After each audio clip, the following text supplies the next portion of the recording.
ሰላም ጤና ይስጥልን ውድ አድማጭ ተመልካቾቻችን፣ በመከታተል ላይ የምትገኙ ጃኖ ቅማንት ሚዲያ ነው። ወቅታዊ ጉዳያችን አሁን ጀምሯል። በዛሬው ወቅታዊ ጉዳያችን የጠቅላይ ሚኒስትር አብይ አህመድ የጎንደር ቆይታና አንዳንድ ኃላፊነት የጎደላቸው ንግግሮችን የተመለከተ ውይይት ወደ እናንተ ይዘን መጥተናል። እንግዲህ በዛሬው ውይይታችን ጠቅላይ ሚኒስትሩ ምን ተናገሩ የሚለውንና አጠቃላይ በዛ ዙሪያ ያሉ ይዘቶችን የጎንደር ጉዟቸውና ከበስተጀርባ ያለው አጠቃላይ ዓላማስ ምንድን ነው የሚለውን በስፋት የምናነሳ ይሆናል ማለት ነው። እስከ ፕሮግራማችን ፍጻሜ አብራችሁ እንድትቆዩ የአክብሮት ግብዣችን ነው። እንደተለመደው ዘንድሮ አብሮኛለ ሰፊውን ጊዜ ወስዶ ማብራሪያ የሚሰጥበት ይሆናል ማለት ነው። እንግዲህ እንደ መግቢያ የምናነሳው ጠቅላይ ሚኒስትሩ ወደ ጎንደር ጉብኝት ሂደው ነበረ። ቀጥተኛና ቀጥተኛ ያልሆነው ዓላማቸው ምንድን ነው? ጎንደር አካባቢ ደግሞ ጉብኝት ያደረጉበት የሚለውን እናነሳለን። ብዙ ሰው ፊት ለፊት ያለውን የኮሪደር ጉብኝቱን፣ የፋሲል ግንብን እድሳት እንዲሁም የመገጭ ፕሮጀክትን ግድብ ነው። እሱን የተመለከቱ ሊሆኑ ይችላሉ። ግን ከዛ ጀርባ ያለው ምንድን ነው የሚለውን ትላንትም ከጦርነት ከትግራይ አካባቢ ካለው ጋር እያይዘን ያነሳ ነው አንድ ጉዳይ ነበረ። እሱም በስፋት እናነሳለን ማለት ነው። እንግዲህ እንደ መግቢያ የጠቅላይ ሚኒስትሩ የጎንደር ጉብኝት ቀጥተኛና ቀጥተኛ ያልሆነው ዓላማቸው ምንድን ነው፣ ከዚህ ጉብኝት ስለማትረፍ የፈለጉት ምንድን ነው የሚለውን አጠቃላይ እናነሳለን ማለት ነው። ዘንድሮ ወደ አንተ ልምጣና ምንድን ነው የዚህ ጉብኝት ዋና ዓላማ? መልካም። እንግዲህ የጠቅላይ ሚኒስትሩ የጎንደር ጉብኝት ቀጥተኛና ቀጥተኛ ያልሆነ ዓላማ ምንድን ነው? ማኒፌስት እና ላተንት የሆነው ይሄ ምንድን ነው ኤሙ ወይም ኦብጀክቲቭ ምንድን ነው የሚለውን ነገር ማብራራት ተገቢ ነው ይመስለኛል። እንግዲህ ማኒፌስት የሚያደርገው ወይም ቀጥተኛ የሆነው ወይም የሽፋን ዓላማው የኮሪደር ፕሮጀክቶችን መመረቅ እንዲሁም መጎብኘት የመሳሰሉ ናቸው። እዚህ ጋር ላይክ የፋሲል ግንብን ግንባ እድሳት ተጠቃሎለት ተመርቋል። ይህን ምክንያት በማድረግ ይመስላል። በሌላ መንገድ ደግሞ መገጭን አስጀምረነዋል። የመገጭ ግድብን የሚል ልክ የቪዲዮ ላይ ጨዋታ ምናምን መኪናዎቹ በዛ በዚህ ሲሮጡ የሚያሳይ ውሃውን ማስቀየስ ጀምረናል ምናምን። አገኘሁ ተሻገር የሚባል ሰውዬ ደግሞ ውሃ ማቆረቅ ጀምረናል ይላል። የሚገርም ሰውዬ ማለት ነው። ብድግ ብሎ ውሃ ማቆረቅ ራሱ ጀምረናል። ገና ምንም ነገር እኮ አልተሰራም። እንትና የሚኒስትሩ የሆነ ነገር ተናግረዋል። ቴክኒካል የሆነ ነገር ማለት ነው። ያ ችግሮችን ፈትተን በዚህ ዓመት ሊያስጨርሰን ይችላል ነው። መገጭ በዛ ልክ ያልቃል የሚለው ነገር ባይኖርም ማለት ነው። እና እዛ መገጭን በራሱ የመገጭ ፖለቲካን ለመስራት ነው እዚሁ የምታየው ማለት ነው። ሌላው ያው ጎርጎራ ሄደዋል። በጎርጎራ ምንድነው የሚባለው ይሄ የመዝናኛ ነገር የተሰራውን እሱንም እንዲሁ እዛው ለመዝናናት ማለት ነው። አይ ቲንክ ወደ ባህር ዳር የሚሄድ ይመስለኛል። እነዚህ አይነት ነገሮች ተደርገዋል በአጠቃላይ ማለት ነው። ላይ የምናየው በቃ ለይፋዊ ለሆነ የስራ ጉብኝት ነው የሚመስለው። ለመመረቅም ለምንም ከህብረተሰቡ ጋር ለመጓየት ነው የሚመስለው። ይሄ ጤናማው ዝም ብለህ ስትመለከተው ከላይ ያለው ነው። በስተጀርባ ያሉ ድብቆቹ ምንድን ናቸው? ወይም ጤናማ ያልሆኑት ወይም ደግሞ በማኒፌስት በሚያደርገው በላይ ወይም በሽፋን ዓላማው የተደበቁት እውነተኛ ዓላማዎቹ ምንድን ናቸው? ፒፒ ለምንድን ነው በዚህ ወቅት ያደረገው የሚለው መሰረታዊ ነገር ነው። እና ዋናው ዓላማ ስልጣንን ማጽዳት ነው። ጎንደርን ከጎን ማሰለፍ ነው። ጎንደርን መያዝ አለብን ብለው ያምናሉ። ምክንያቱም ጎንደር የሚፈልጉበት ምክንያት ምንድን ነው? አንደኛ ከሌላው የተሻለ ይዋጋልናል ብለው ያስባሉ። ከሚያደርጉት ከሻዕቢያም ጋር ይሁን ከወያኔም ጋር በሚኖራቸው ጦርነት ይሁን። ሁለተኛ ጎንደር በቀጥታ ከወልቃይት ፖለቲካ ጋር አጨማልቀውታል። ጎንደር የፈለገ ይሆናል እንጂ የፈለገ ወልቃይትን አንቅም የሚል ፍላጎት እንዲኖር አይነት ነገር አድርገውታል። ለክብሩ እንዲሞት አይነት ነገር። ስለዚህ የግዴታ ጎንደርን ከጎን ማሰለፍ አለብህ ማለት ነው። የሞት ሽረት ትግል ነው የሚሆነው። ነገር ግን ለጦርነት መጥቼላችኋለሁ፣ እኔ ጦርነት ልዋጋ፣ ሰብል ላስመልስ፣ የሆነ ነገር ላደርግ መጥቻለሁ የሚል ስብከት እዚህ ውስጥ የለም፣ አይደረግም። በእንትኑ ነው የምትመለከተው፣ በሚያደርጉት ፍላጎት ማለት ነው። በሚያሳዩት በንግግራቸውና በሚያሳዩት ፍላጎት ውስጥ ታየዋለህ፣ ትረዳዋለህ ማለት ነው። ስለዚህ ዋና ዓላማው ስልጣንን ማጽናት ነው። በስልጣን ላይ ተደራድሮ መቆየት ነው። እሱ ለማድረግ ደግሞ የስልጣን ተቃራኒ ናቸው ወይንም ተጻራሪ ናቸው የሚባሉትን መምታት ነው። ለመምታት ከጎን የሚቆም ህዝብ፣ ከጎን የሚቆም ቡድን ያስፈልጋል ማለት ነው። ለዛ ነው ጎንደር በጦርነት የሚካሄደው ታውቃለህ። የትግራይ ጦርነት ለማድረግ አብዛኛው ሽርጉድ አስመራ፣ ጎንደር፣ ባህር ዳር፣ አስመራ፣ ጎንደር፣ ባህር ዳር ነው። አዲስ አበባ አንድ ጊዜ ብቻ ነው የተገናኘ። ይሄ ነው ዋና እንትናቸው የነበረው ማለት ነው። ዘሴም ቲንግ አሁንም የጦርነት እንትን አለ፣ ይሄ ሽርጉድ አለ፣ ተጀምሯል። ኦልሬዲ እኮ በትግራይ ጋር ጀምረዋል። ስለዚህ በዛ ምክንያት ነው። ይሄ መሰረታዊ ነገሩ ይሄ ነው። ሌላው ቅድም እንዳልኩት በወልቃይትና አሰብ ምክንያት በሚደረገው ጦርነት ከጎናችን ቁሙ የሚል መልእክት ነው። እኛ ለእናንተ እንዲህ አድርገናል። ይሄው ፋሲል ግንብን ህይወት ዘራንበት፣ ሪቨርዝ ነው፣ እንደገና አደስ ነው፣ እንደ ከራዲዮን ወፍ ታድሶ ተነሳ ማለት እንደገና ተወለደ ነው። እንዲያውም ኮንሴፕቱ ወለድ ነው። ልክ ያልነበረ ነገር አዲስ ያመጡ አስመስለው የሚሰሩት ማለት ነው። በእርግጥ እኔ አደንቃለሁ እሱን። ጎንደር ላይ የተደረገው እድሳት ጥሩ እድሳት ነው፣ የሚመሰገን እድሳት ነው። ይህን ምንም እንትን አይልም። ግን ለፖለቲካ መዋሉ ግን በጣም ያስጠላል እንጂ ታሪካዊ እድሳቱ ስማቸውንም ያስጠራ ነው። በዘመነ ብልጽግና ጠቅላይ ሚኒስትር አብይ አህመድ የሚባል ሰው ይህንን እንዲታደስ አድርገውታል ተብሎ ይነገርላቸዋል። ይሄ አፕሪሼት የሚደረግ ነው። ግን ለፖለቲካ የሚጠቀሙትን ነው እዚህ ጋር ብሌም ማድረግ እንፈልገው እንጂ ማድረሳቸውን አይደለም። ማድረሱ ይበል የሚያስብል ነው። ምንም እንትን የለውም። በዛ አፕሪሼት የሚደረግ ነው። ነገር ግን ለፖለቲካ ማኒፑሌሽን መዋሉ ትክክል አይደለም። ያን ለማድረግ ነው። ሌላው ትግራይ ጋር ግጭቱን ጀምረንላችኋል። ስለዚህ ጎንደር ሆይ አብራችሁ ከኛ ጎን ቁሙ እና ያን የምትጠሉትን ወያኔ አብረን እንደምስሰው ነው። አብረን እንስራ፣ በጋራ የምንቆም ምናምን የሚሉ ናቸው ንግግሮቹን እየበጣጠሱ ሶሻል ሚዲያ ላይ ስለሚሰቅሏቸው ነው እንጂ ሙሉም ብትሰማው እንደዚ አይነት ነገር ነው ያላቸው ማለት ነው። እንግዲህ በሌላ አገላለጥ ምን ማለት ነው? አሁን ያነሳሁትን ነገር ለማለት ጠቅላይ ሚኒስትሩ ጎንደር ላይ የተከሰቱት ዋና መልእክት አንደኛ ወያኔ ላይ ውጊያ ከፍቻለሁ ከጎን የሆኑ ነው። ሁለተኛ ወልቃይትን ለአማቾቼ ለእናንተ እንጂ ለትግራዮቹ አልሰጥም፣ ስለዚህ ከጎን የሆኑ ነው። ለምን ትግራይ ኢንተርምስ ኦፍ ፖፑሌሽን ነምበር ትንሽ ነው፣ ኢንሲግኒፊካንት ነው ለኦህዴዱ ኃይል ማለት ነው። ስለዚህ አማራው ከጎኑ እንዲሆን ይፈልጋል። በዚህ ምክንያት ነው ይህንን የሚያመጡት ማለት ነው። ሌላም ደግሞ የአማራ ልሂቅ የሚጠላው ነገር አለ አይደል? የማይፈልገው ቅማንት የሚባል መስማት አይፈልግም። የሆነ ነገር ማድረግ አለ፣ የወያኔ ተላላኪ ነው እያለ ስም ሲያጠፋ ነው የኖረው። እሱም አብሮ ሲያግዝ ነው የነበረው። ስለዚህ ይሄን ምን አደረገው? ለቅማንትም አስተዳደር አንመሰረትለትም እኛም። ስለዚህ ከጎን የሆኑ በቃ ይሄን እንግዲህ በሌላ ምን ማለት ነው? አለበለዚያ እንሰጣለን አይነት ነገር ነው። በቃ እናንተ ናችሁ፣ እኔ ከእናንተ ጎን ነው እንጂ ስለ ቅማንት አይዶን ኬር አለ። ለምን ጎንደርንም ባህር ዳርንም የሚያዘው አማራ ብቻ ነው፣ ከአማራ ውጭ ማንም ያዘ የለም ብሎ ስለተናገረ ማለት ይህን መልእክት ነው ዋናው። የሄደበት ፍላጎት ምን እንደሆነ የምትረዳው በዚህ ነው ማለት ነው። እንትኑ ቡድኑ ወደ ጎንደር የሄደበት ጠቅላይ ሚኒስትሩ ያደረጉት ነገር ይሄን ነው። ቅማንትን አስተዳደር አንመሰረትለትም የፈለገ ቢሆን ነው። በሌላው ንግግሩም እንደዚሁ ቀልጦ ጠፍቷል አይነት ነገር ነው የሚያወራው እሱ ማለት ነው። በግፍ ያሰራችሁትን የቅማንት ኮሚቴ እንደፈለጋችሁ አድርጉት፣ አይመለከተኝም፣ የፈለጋችሁትን አድርገው ትችላችኋለሁ። ስለዚህ ከኔ ጎን ሆኑ፣ ዋናው ከኔ ጎን መሆን ነው። ይህን ሁሉ ማስደረግላችሁ ከኔ ጎን ስትሆኑ ነው ማለታቸው ነው ጠቅላይ ሚኒስትሩ። ያንን የሚያደርጉት ክልሉ የአማራ ብቻ ነው፣ ሌላው የራሱ ጉዳይ ነው፣ ተውት። አማራ ክልል ውስጥ የሚባል ነገር የለም። ሌላ በዋናነት በተለይ ደግሞ ጎንደር፣ ባህር ዳር ምናምን የተባለ ሰው ጎንደርና ጎጃም ኪንግደም ኦፍ ጎጃም ኪንግደም ኦፍ በጌ ምድርና ማለት ደንቢያ ምናምን የሚባለው ማለት ነው። ከዛ ውጭ ወሎን ተው ማለት ነው፣ ዘለለው። ለምን የኦሮሞ ሸዋንም ያው ጎረቤት ነው የኛ ነው አይነት ነገር ይመስለኛል። እንደዚህ አይነት ነገሮች ዝሮ ግን ምንድነው እዚህ ጋር ዋና መልእክቱ እኔ እነዚህን አደርግላችኋለሁ፣ እናንተ ከጎኔ ቆሙ፣ አብራችሁም ተዋጉ። አሁን የመጣው ቻሌንጅ እኔ ጎን ሆኑ፣ ብልጽግናን አቁሙት ነው። ይሄ ነው ዋናው እንትኑ መልእክቱ ማለት ነው። ከእኔ ጎን ከሆናችሁ ስልጣኔን ከጠበቃችሁ እኔ ደግሞ እናንተ ፍላጎት አሟላላችኋለሁ የሚል ነው። እንግዲህ ጠቅላይ ሚኒስትሩን እና አስከትለውት የሄዱትን ቡድን ተቀብለው የከደሙለት ወይ ከዳሚዎች ደግሞ አሉ። የተለመዱ የጎንደር ሞኖፖሊስት የሆኑ ግለሰቦች ናቸው እነዚህ ተቀብለው ያስተናገዱት። ከነዚህ መካከል እንግዲህ ፋኖ ባዩ በዛብህ የሚባለው ሰው እያለ ይሄ የፋሲል ሎጂ ባለቤት ፋኖን ያስመሰረተው ከቤቱ ነው 2011 ክረምት እና ሳምነው ጽጌ እና አብኖች ጋር ቁጭ ብለው ባለፈው እንዲያውም ብርሃኑ ጁላ ሲናገሩ ነበር። ይሄን በተመለከተ ማለት ነው እንዴት እንደተመሰረተ ስለፋኖ ያውቃሉ ሲናገሩ ነበር። ይሄ እዛን የተመሰረተው እንግዲህ ባዩ በዛብህ እዚህ ወጥቶ ሲቀበል አስበው ምን እያደረገ ነው? ሲፈልግ በፋኖ ሲፈልግ በብልጽግና ያደርግላል ማለት ነው። ዋናው የሚፈልጉት ቅማንትን ማጥፋት ነው ወይ የሚፈልጉትን ነገር ማድረግ ነው። በብልጽግናም ጋር ሆነው ከፋኖም ጋር ሆነው የፈለጉትን ያደርጋሉ ማለት ነው። ይሄ ነው የተደረገበት ምክንያት ነው። ስለዚህ እነ ባዩ በዛብህ የሚሸልሙት ሰው ምን ሊል ይችላል ታዲያ? ለነሱ ካላሽቋለጠ ማለት ነው።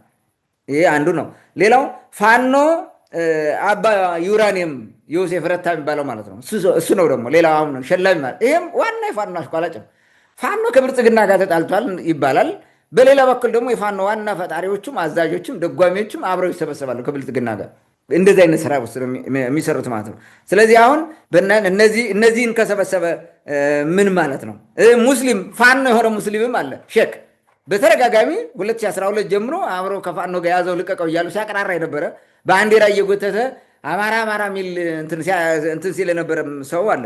እንግዲህ እነዚህ የፋኖ ዋና አድራጊ ፈጣሪ የነበሩ ናቸው። ከነዚህ ጋር መሆኑ ምን ማለት ነው? የጎንደርን ፋኖ ሰብስባችሁ ከኔ ጎን አስገቡትና ከትግራይ ጋር ከኤርትራ ጋር የምናደርገው ውጊያ አብሮ ይሰለፍ አይነት ይመስለኛል። ወይም አብርዱልን፣ በቃ ይሄንን አቆሙት፣ በቃ ይሄ ፋኖ የሚባል ከውስጥ እንዲያወጋን ነው። እርስ በርሱ ባለፈው ተጣልቶ ነበረ። ይህንን ትንታኔ ሰጥተው ነው ነበረ ከማን ጋር ሊሰለፍ እንደሚችል። ደፍረትሊ ጎንደር ከባቢ ያለው አሁንም ሂዶ ከብልጽግና ጎን ነው የሚሰለፈው፣ ሌላ ቦታ መሰለፍ ያለው ሰው። ይሄን ነው እየሰሩት ያሉት እነሱ ማለት ነው። ሌላው እንግዲህ የብልጽግናው የጎንደር ጉብኝት ለምን በዚህ ወቅት ተደረገ? ለምንድን ነው በዚህ ወቅት ያደረጉት የሚል ጥያቄ ሊነሳ ይችላል። እንዲያው የተወሰነ ነገር ልበል። አንደኛ ከትግራይ ጋር ወደ ግጭት ስለገቡ ለዓለም አቀፍ ማህበረሰቡ ምንም ያልተፈጠረ ለማስማል ምርቃት ብለህ ትሄዳለህ። በዛው በማግስቱ ማለት በ26 ችግር ተፈጠረ ተባለ። ዜን በ27ም ተመሳሳይ እነሱ ሄደው ሽልማት ምናምን አሉ።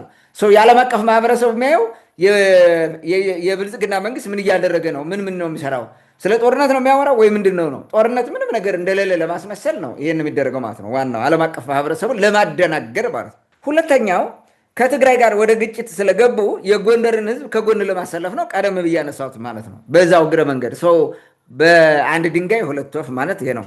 ሌላው ህዝቡ ፋኖ የተባለውን ኃይል ወደ መንግስት እንዲያስገባለትና በጎንደር አካባቢ ያለው ወይም በሌላው በአማራ ክልል ውስጥ ያለው እንትን ይሄ የውስጥ ግጭት እንዲቆም አድርገ በአንድ በኩል አሰብ አመጣለሁ ምናምን የሚለው አይነት ነገር ወደዛ እንዲሆን ይሄ በሂደት ምን ያደርጋል? የብልጽግናን ፓወር ኮንሶሊዴት ያደርጋል ማለት ነው። ፈተናዎችን ይቀንስለታል ማለት ነው።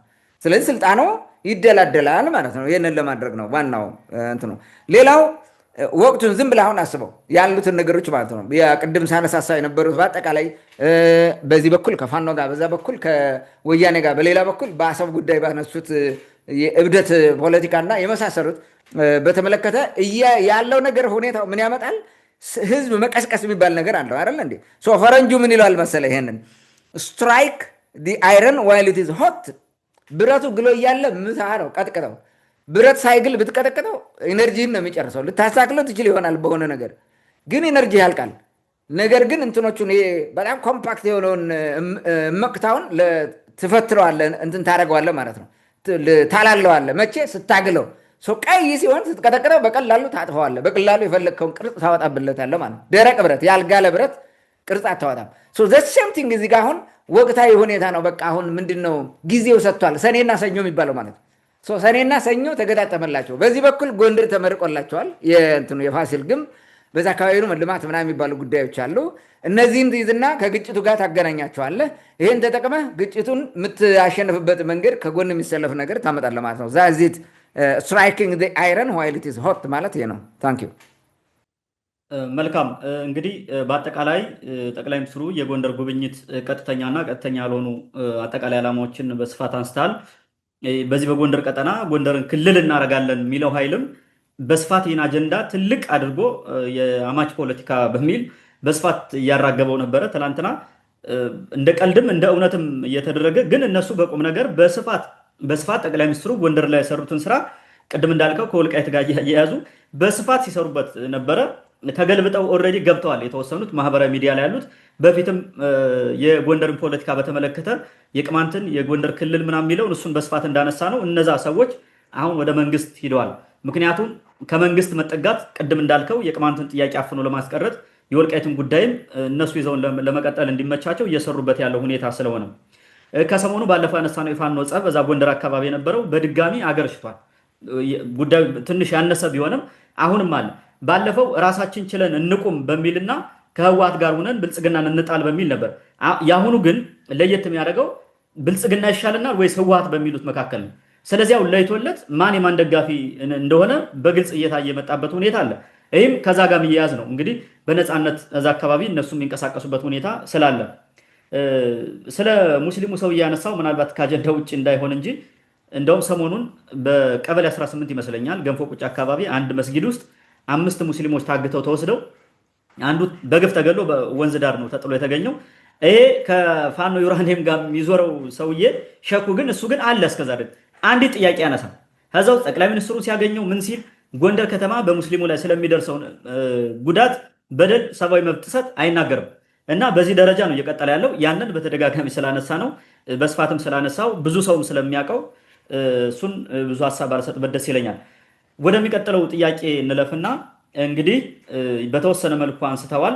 ጠቅላይ ሚኒስትሩ በጉብኝታቸው ወቅት ባደረጉት ንግግር አማራ ክልል አማራዎች ብቻ ነው የሚያዙበት የሚል ከዚህ በፊት አማራ ክልል የአማራ ብቻ ሳይሆን የአገው፣ የቅማንት፣ የአርጎባ፣ የኦሮሞ ነው ከሚለው ንግግራቸው ጋር በፍጹም የተቃረነ ኃላፊነት የጎደለው የሚል ርዕስ እንድንሰጥ ያደረገን ይሄ ነው። በቃ ኃላፊነት የጎደለውና ህገ መንግስቱን የሚቃረን ንግግር አድርገዋል። ማለት ዛሬ ምን ተገኘ? ለምንድን ነው የተናገሩት? ምን ትርፍ ለማግኘት ነው? ሀሳባቸውን ያስቀየራቸውስ ምንድን ነው የሚል ጥያቄ ብናነሳ እዚህ ድረስ ያደረሳቸው ባለፈው የተናገሩትን ዛሬ ገልብጠው እንዲናገሩ ያስገደዳቸው ምንድን ነው የሚል ጥያቄ ብናነሳ ምናልባት ምንድን ነው ሊያስገድዳቸው የሚችለው ነገር? ወደ አንተ ልምጣ። መልካም እንግዲህ ጠቅላይ ሚኒስትሩ ጎንደር ላይ ባደረጉት ንግግር ኃላፊነት የጎደለውና ጸረ ህገ መንግስታዊ የሆኑ ህገ መንግስታዊ ድንጋጌዎችን የሚጥስ በተለይ ደግሞ ዲሞክራሲያዊ መብቶችን የደፈጠጠ ንግግር ተናግረዋል። ይሄ ለምንድን ነው የሆነው? ምንድን ነው የሚያተርፉት? የተቀየረ ነገር አለ ወይ? አዲስ ነገር የሚል ነገር ነው።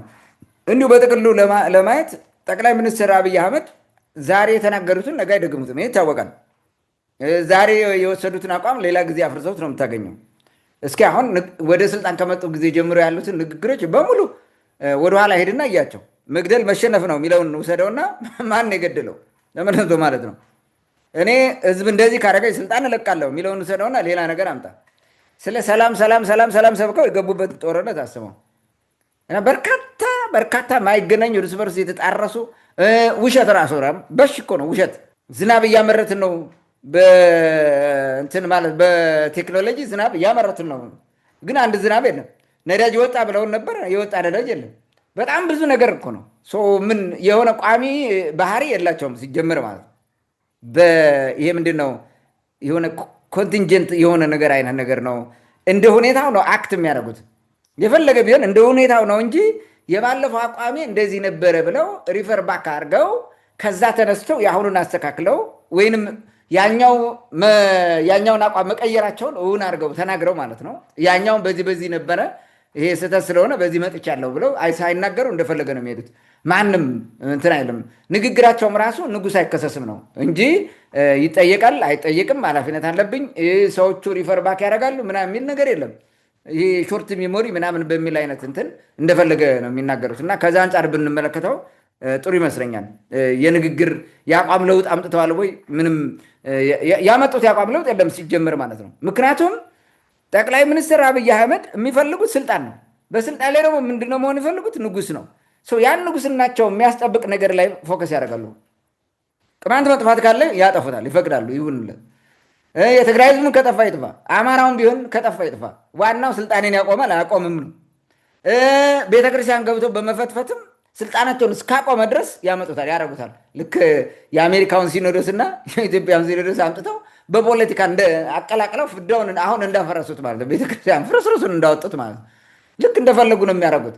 ሲፈልጉ ደግሞ ፕሮቴስታንት ውስጥ ገብተው ሲያመልኩ ምናምን ሲንበረከኩ ሁሉ ታያለ። የእናንተ ኢየሱስ ምናምን እያሉ ማለት ነው።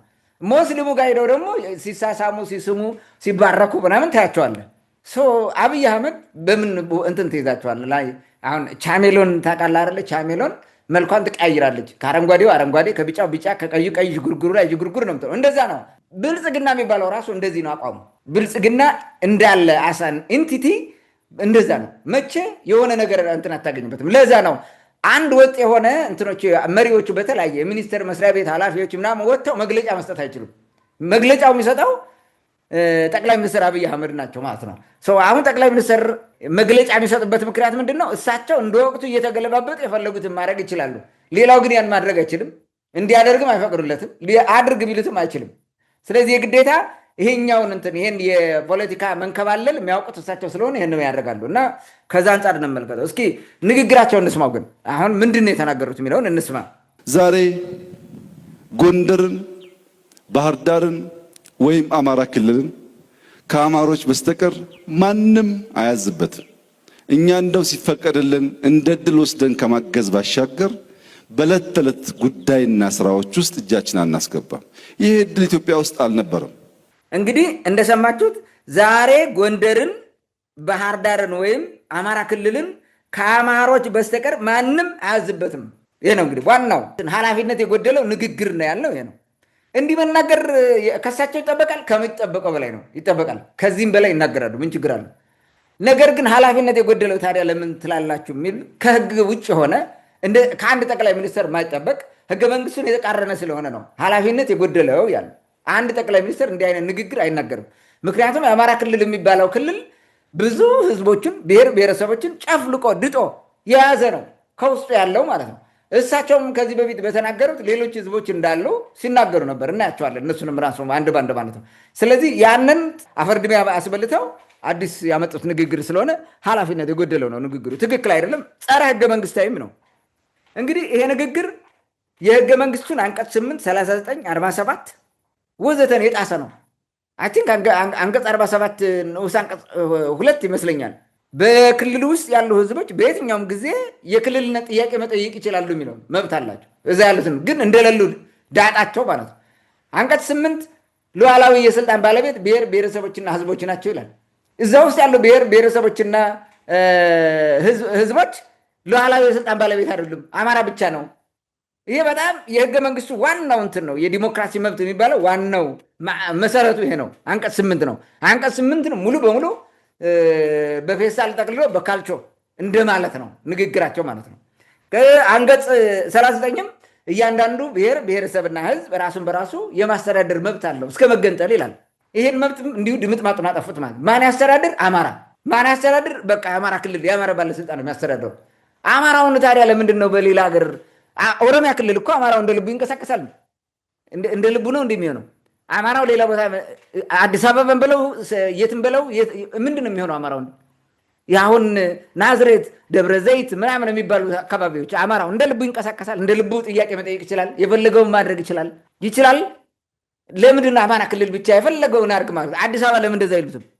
ይሄ ፖለቲካውን ዝም ብለህ ተመልከተው ማለት ነው። ይሄ ምን እየተደረገ እንደሆነ ማየት እንችላለን። በዚህ ምክንያት ነው እንግዲህ ጸረ ህገ መንግስት ነው የምንለው ማለት ነው። የአማራ ክልል ውስጥ በግድ የተጠረነፈ እንደ ቅማንት፣ አገው፣ ነገደ ወይጦ፣ አርጎባ፣ ኦሮሞ ወዘተ የመሳሰሉ ህዝቦቹን ለስልጣን ማዳበሪያነት የመስዋዕት ፍየል አደረጉት ማለት ነው። አሳልፈው ሰጡ። ለምን? ብልጽግና የሚፈልገው የኦሮሞ ብልጽግና ኦህዴድ የሚፈልገው ማለት ነው።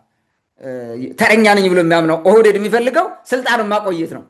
እሱ ስልጣን ላይ እስካለ ድረስ ሌላ ጥቃቅን የሚለው ኦሮሞም ቢሆን እኮ ግማሽን ቢጠፋ ምንም አገባው። ይኸው እየተጨፋጨፋ እንደ ኦሮሚያ ክልል ምን ቸገረው? ስለዚህ ትግራይ በለው ይሄ ምንድን ነው? አማራ ክልል ውስጥ ያለ ብሔር ብሔረሰብ ደግሞ ማን ነው ነገደ ወይጦ የሚያስብልህ? የፈለገ ቢጠፋ ምን አገባው?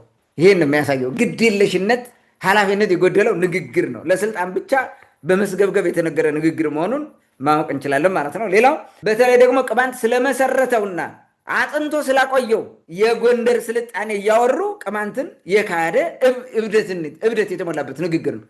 ከቅርብ ጊዜ ወዲህ የኦህዴድ ታሪክ ዘራፊነት ባለመሳካቱ ማለት ነው። ታሪክ ለመዝረፍ ይጥራሉ የኦህዴድ ቡድን ማለት ነው።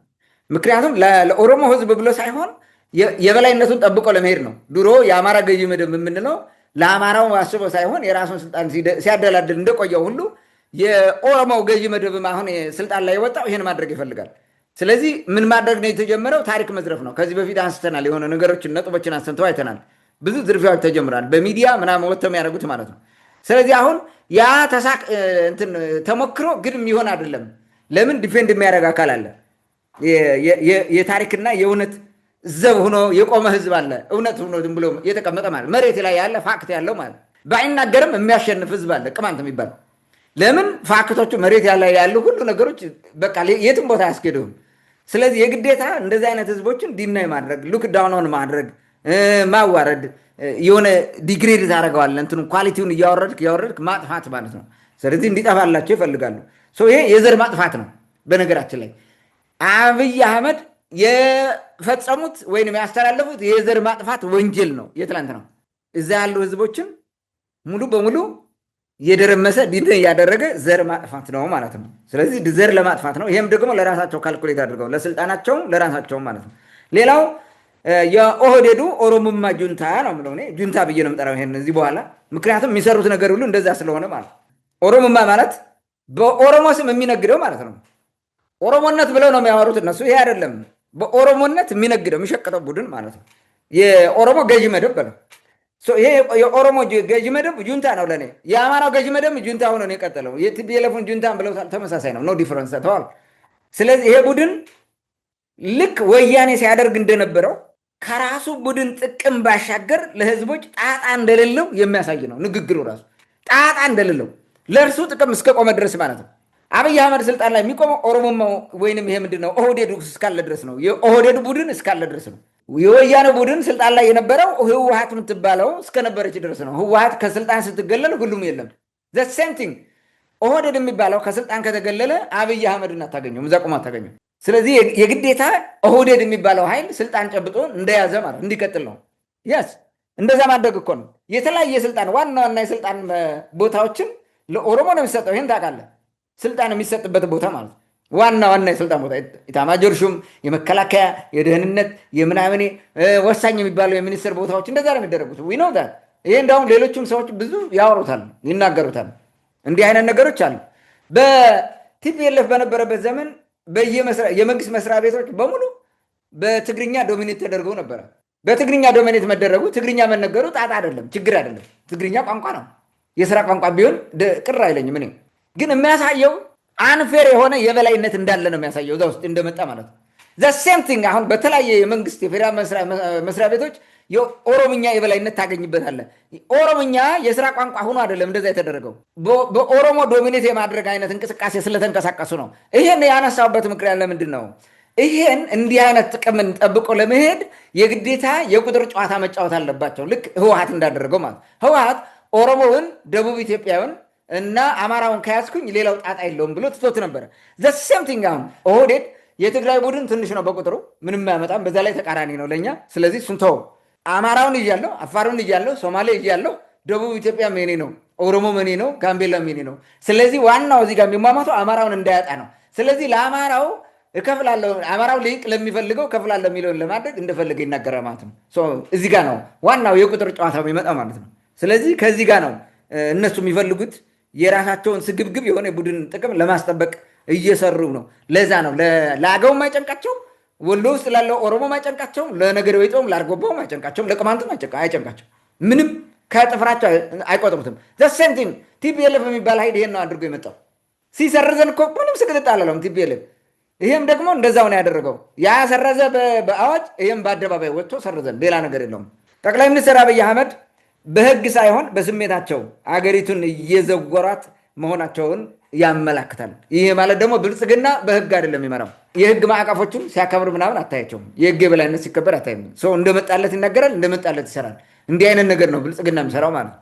እንግዲህ ጠቅላይ ሚኒስትሩ ይህንን ኃላፊነት የጎደለው ንግግር ለምን አቀረቡት? ያው ከላይ በአንድም በሌላ መንገድ አንስቼዋለሁ። የአማራውን ሙሉ ድጋፍ ለማግኘት የአማራው ልሂቅ የሚፈልገውን ጸረ ብሔርተኝነት መናገር ተገቢ ነው ማለት ነው። ግድ ነው። ጸረ ብሔር ሆነ መምጣት አለብህ። ጸረ ብሔር ነው የአማራው ልሂቅ የሚባለው። በፍጹም የሃይማኖት ልሂቅ በለው፣ የፖለቲካው ልሂቅ በለው፣ ሌላው ይሄ አካደሚካል ሆኖ ልሂቅ የሆነው በለው፣ ይሄ በሙሉ ብሔር የሚባል ነገር አይወድም። ብሔር ጠል ነው። ስለዚህ ብሔር የሚባል ነገር መጥቶን ያጠፋ ብሎ ነው የሚያስበው። ስለዚህ ጠቅላይ ሚኒስትር አብይ አህመድ ወጥተው ይሄንን ነገር ይናገራሉ ማለት ነው። ምኑን እንከካው? የአማራው ልሂቅ ደስ እንዲለው ምኑ ላይ እንከካው? ጀርባው ላይ ነው? ሆዱ ላይ ነው? ወይ መቀመጫው ላይ ነው? የቱ ላይ እንከካው ብሎ ያሳከከውን ቦታ ነው የሚያኩት እንዲከተሉ ወይም እንዲደግፉት ማለት ነው። ለዛ ኒሻን እንዲሸልሙ ለማድረግ ነው ይህን ስራ የሚሰሩት ማለት ነው። ሌላው የኦህዴዱ የቁጥር ፖለቲካን ለመተግበር ነው። የቁጥር ፖለቲካው ቅድም ስላብራራሁት አማራን መያዝ ትልቅ ነገር ነው። ጥቃቅን ብሔርን መሰረዝ ማለት ነው። አማራውን መያዝ፣ ጥቃቅኑን መሰረዝ። ሶሎንጋስ ኢት ሜክስ አማራ ሃፒ። አማራውን ደስተኛ የሚያደርግ ከሆነ ጥቃቅኑን ማጥፋው ምን ችግር አለው? በቃ ኢብን አገውም ለአማራው እንትን ካልሆነ ማጥፋት ነው። ኦኬ የአገው እንቅስቃሴ ነበር አለ የክልልነት ጥያቄ። ምንድን ነው ያደረገው አብይ አህመድ? አፈር ድሜ ያበላው ወጥቶ እሱን እናቀርባለን። በኋላ እናነሳዋለን። የሆነ ቪዲዮን ራሱ አሳይተን እንትን እንለዋለን። ራሱን እያስተዳደረ ነው። ምንም ክልል መባል ነው እንጂ የቀረ በፍጹም እያስተዳደረ ነው ብሎ እኮ ያባረራቸው ኦልሬዲ። ለምን የአማራውን ልሂቅና አማራውን ማስቆጣት አይፈልግማ። ይሄ ነው ቁጥር ማለት። ይሄ ነው የቁጥር ፖለቲካ ማለት ምንድን ነው? ብዙሃኑን በመያዝ ጥቃቅኖችን ማጥፋት የሚል አይነት ነገር ነው።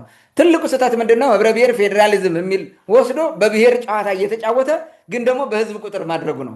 የብሔር ጨዋታ ከሆነ 85 ብሔረሰብ ካለ ፖፑሌሽኑ 85 ብሔረሰብ ነው እንጂ 100 ምናምን የሚባለው ህዝብ አይደለም። እዚህ ጋር የፖለቲካው ፖፑሌሽን 85 ነው። ቁጥርም ሲታሰብ በፐርሰንት ከዚህ ነው የምታወጣው እንጂ የአማራው ቁጥር 100 ነው የኦሮሞ ምናምን ነው በሚል አይደለም። ያ ከሆነ ስህተት ነው። የተሳሳተ ወያኔም በዛ ነው። ኦህዴድም ይህንን ተከትሎ ብዙ ቁጥር ያለውን አማራውን ከያዝን ችግር የለም ወደሚል ሄደው ነው ይህን እያደረጉት ያሉት ማለት ነው። ሌላው ለኦሮሞ ቡድን ስልጣን የበላይነት አናሳዎቹ መሰዋት አለባቸው። ይሰው፣ የራሳቸው ጉዳይ። እኛ እስከ ቆየን ድረስ ነው። ይህን ለእናብይ ብቻ የሚሰጥ አይደለም።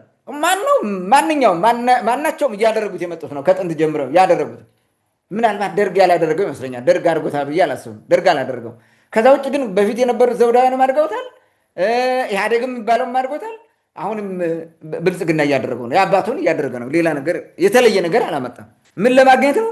አንደኛው ቺፕ ፖፑላሪቲ ነው። ርካሽ የሆነ ተወዳጅነት ማምጣት ነው። ሳምባዬ፣ ጉበቴ፣ ኩላሊቴ እንዲሉት እና እንዲደግፉት ማለት ነው። ወቅቱን ተጠቅመ ለወቅቱ የሆነ አሁን ለሚፈልገው ድጋፍ ካገኘ በሚቀጥለው ደግሞ ሌላ ድጋፍ መምጣት ይችላል ማለት ነው። ሌላው ማሳፖርት ነው። የቁጥር ብዛት የብዙ ድጋፍ ማግኘት፣ የአማራውን ልሂቅ ከጎኑ ማሰለፍ፣ ድጋፍ ማግኘት ነው። ማሳፖርት ማግኘት ነው። ሌላው ለሚያደርገው ጦርነት ማገዶ የሚሆን ቡድን መሰብሰብ ነው። ድጋፍ ማለት ነው። ማገዶ መሰብሰብ ማለት ነው። እያሰበሰበ ነው ለጦርነት ማለት ነው። ምን የተቀየረ ነገር አለ የሚል ነገር ሊነሳ ይችላል። በብልጽግና ውስጥ ምን ቋሚ የሆነ ነገር አለ? በብልጽግና ውስጥ ቋሚ የሆነው ነገር ተለዋዋጭነት ነው። የብልጽግና ተቀያሪነት፣ ተለዋዋጭነት በራሱ ቋሚ ይሄ ነው፣ መለዋወጡ ነው እንጂ የማይለወጥ ነገር የለም ብልጽግና ውስጥ ማለት ነው። ሁሉም ለዛ እኮ ነው ተቸንካሪ ምናምን።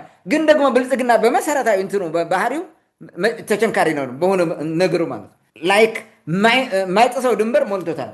ያን የማይጥሰው ድንበር ብሎ የያዘውን ነገር ለማሳካት ግን እንደፈለገ ይገለባበጣል። 360 ዲግሪ ተገለባብጦ ይሰራል። ያንን ማየት እንችላለን ማለት ነው። ብልጽግና ምን ጊዜም እንደ እስስት ነው የሚገለባበጠው። ቋሚ ፖሊሲ የለውም። ቋሚ ህግ ማዕቀፍ የለውም። በመርህ አይመራም። ይሄ ተደጋጋሚ ስንል የመጣ ነው። ለዛ ነው እንደፈለጉ የሚናገሩት ማለት ነው። አዲስ ነገር አለ ወይ የሚል አዎ አለ። የፕሪቶሪያው ስምምነት ኦልሞስት ፈርሷል። ስለዚህ ጦርነት አለ ማለት ነው። ግጭት አለ ማለት ነው። ስለዚህ በዚህ መንገድ ድጋፍ ለማግኘት የአማራ ክልል ውስጥ ያሉ ህዝቦችን በእርግጫ አላቸው ማለት ነው። እንደዛ ያደርገው። ሌላው ስለ ጎንደር እያወሩ ለዛም ስለ ፋሲል ግንብ እያወሩ እንዴት ቅማንትን መካድ አያሳፍርም ወይ የሚል ነገር እንደው ትንሽ ነገር ልበለው። አንደኛ እንግዲህ ያ ጎንደር ማን የመሰረተው? ቅማንቶች ናቸው። ነገስታቱም ቅማንት ናቸው። አስተዳደሩም በአጠቃላይ የነበረው እንደዛ ነው። የሚጠቀሙበት የነበረም ቋንቋን ብለው በርካታ ነገር ቅማንተኛ ነው። ኢቭን የፋሲለደስ የአፄ ፋሲለደስ ዜና መዋዕል እኮ በቅማንተኛ የተጻፈ ነበረ። አጠፉት፣ አወደሙት እንጂ አቃጥለው ምናምን አወደሙት። የዛግዌን ስርወ መንግስት እንዳደረጉት ማለት ነው። ኢቭን በግዕዝ የተጻፈውን እኮ አውድመውታል፣ ደብቀውታል፣ እንዳይገኝ አድርገውታል። እሱንም አጥፍተዋል። ለምን? እዛ ውስጥ ያሉ ብዙ ምስጢሮች ስላሉ ማለት ነው። ነገር ግን ይህን እንትን ለማድረግ ፋሲለደስ እንደዚህ አድርጎ ሃይማኖታችን መለሰልን ምናምን የሚል ትርክት ይተርኩለታል። ያ ውሸት ነው። 10,000 መነኮሳትን ገድሏል ብለው ደግሞ ጽፈዋል በሌላ መንገድ ማለት ነው። ይህን እናውቃለን።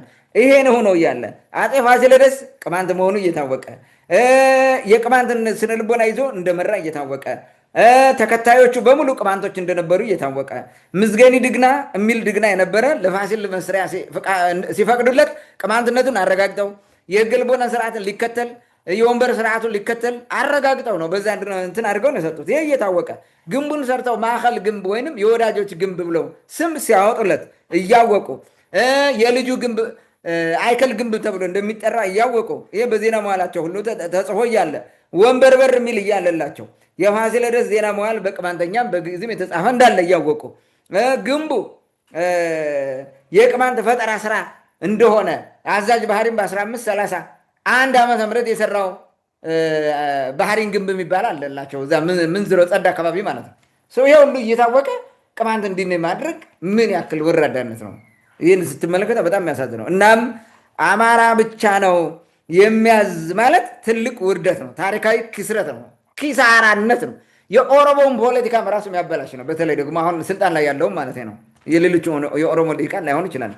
ለጊዜያዊ ጥቅም ብሎ ታሪኩን ያበላሸ ነው። ለሚስቱ ፍላጎትና ለአማቾቹ ፍላጎት በሚል የቀረበ የከሰረ ንግግር ነው። አዋራጅ ንግግር። በነገራችን ላይ ይህ አዋራጅ ንግግር ነው። ታሪክ በጣም በኋላ ይሄንን ሲመለከተው የሚያሳዝን ነው። ትልቁ አብይ አህመድ እዚህ በፊትም ተናግረናል። በሁለት መንገድ ነው ቅማንትን እየገዘገዘ ያለው። ዝናሽ ታያቸው ጸረ ቅማንት ነች። የምንም የሚታወቅ ነገር እኮ ነው። ከየት ቤተሰብ እንዴት እንደመጡ እንደሚያደርጉ ስለምናውቅ ማለት ሰው የግዴታ የሷን ፍላጎት ነው የሚያሟለው። ሌላ ምንም የለውም። ሴት የላካው ጅብ አይፈራም እንደሚባለው ሴን የሚያደርገው።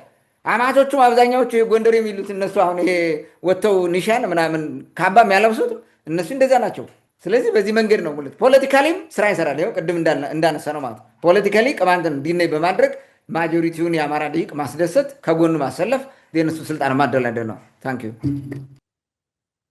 መልካም እንግዲህ የመንጋ ፖለቲካ እስከየት ድረስ እንደሚያስኬድ ለወደፊት አብረን እናየዋለን። ምክንያቱም ትግራይ ላይ ጦርነት ሲከፍቱ በመንጋ በጋጋታ ነው የተከፈተው። በኋላ እንዳይሆን ሆኖ አሁን ለገባንበት ችግር ዳርጎናል። ዛሬም ያ ነገር እንዲደገም ስራ እየተሰራ ነው። እነዛ ነው የሚያመላክቱት። ትላንትና አለ ብለህ ስሙን የጠራውን ህዝብ ክዶ እንደገና ዛሬ አማራ ነው ማለት ያው መንጋውን ለማስደሰት ነው። እዚህ ያለፈ ሌላ ነገር የለውም። የቁጥር ፖለቲካ ደግሞ ዋጋ ሊያስከፍል ይችላል። ነገር ደግሞም ያስከፍላል ማለት ብዙ ሰው አሁን ላይ ገምተው ይችላል። ምናለው ቅማንት ትንሽ ነው፣ አገው ትንሽ ነው፣ እዛ ያለ ሌላ ብሔር ትንሽ ነው ብሎ ሊያስብ ይችላል። ግን ህወሓት ምን ያክል እንደከሰረበት ብዙ ሰው ያውቃል። ማለት ለምን እንደማይማሩበት እኔ አይገባኝም። ምናልባት ይህን እንግዲህ አገኘውም ነበር እዚህ እንትን ላይ ሂዶ መገጭ የተናገረው ልክ ጠቅላይ ሚኒስትር መለስ ዜናዊ ለማንበብ ጊዜ የላቸውም በጣም ታታሪ ናቸው ምናምን እያለ ሆነ። በጣም አሳፋሪ ንግግር አለ። አንድ ንግግር አሳፋሪ ላይሆን ይችላል ለጠቅላይ ሚኒስትር መለስ ዜናዊ እንደዛ ታታሪ ከነበሩ እንደዛ አይነት ሰው ነበሩ የበደሉት ሰው ቢኖርም እሳቸውን ባመሰገነበት አፉ ደግሞ ተመልሶ ጠቅላይ ሚኒስትር አብይ አህመድን ያሞገሰበት መንገድ በጣም ነው የሚገርመው።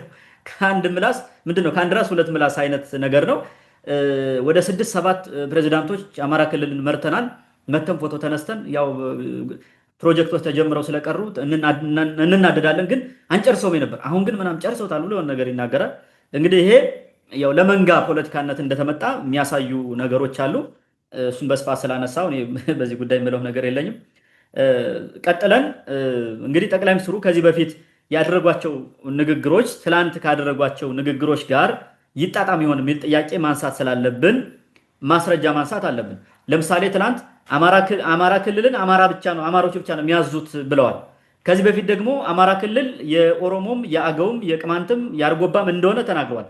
እና ሌሎች ማስረጃዎች ካሉ እነሱ ማንሳት ስላለብን ምናልባት ምን ማስረጃ አለ? ብዙ ጊዜ ጥላቻ እንዳይመስል በማስረጃ ብናቀርበው። ወደ አንተ ልምጣ። የጠቅላይ ሚኒስትር አብይ አህመድ ንግግር በተደጋጋሚ እንደሚጣረሱ ብዙ ሰው የሚለው ነው። በአደባባይ በሚዲያም ሲቀርቡ የነበሩ ናቸው። የምናውቀው ነው። ቅድምም ስላነሳሁት ማለት ነው። ከዚህ በፊት በነበሩ ንግግሮች የተለየ ነገር ነበር የተናገሩት ማለት ነው። አሁን ከአንድ 4 ዓመት በፊት ይመስለኛል፣ አይዶን ነው እርግጠኛ ጊዜው መቼ እንደሆነ አላውቅም።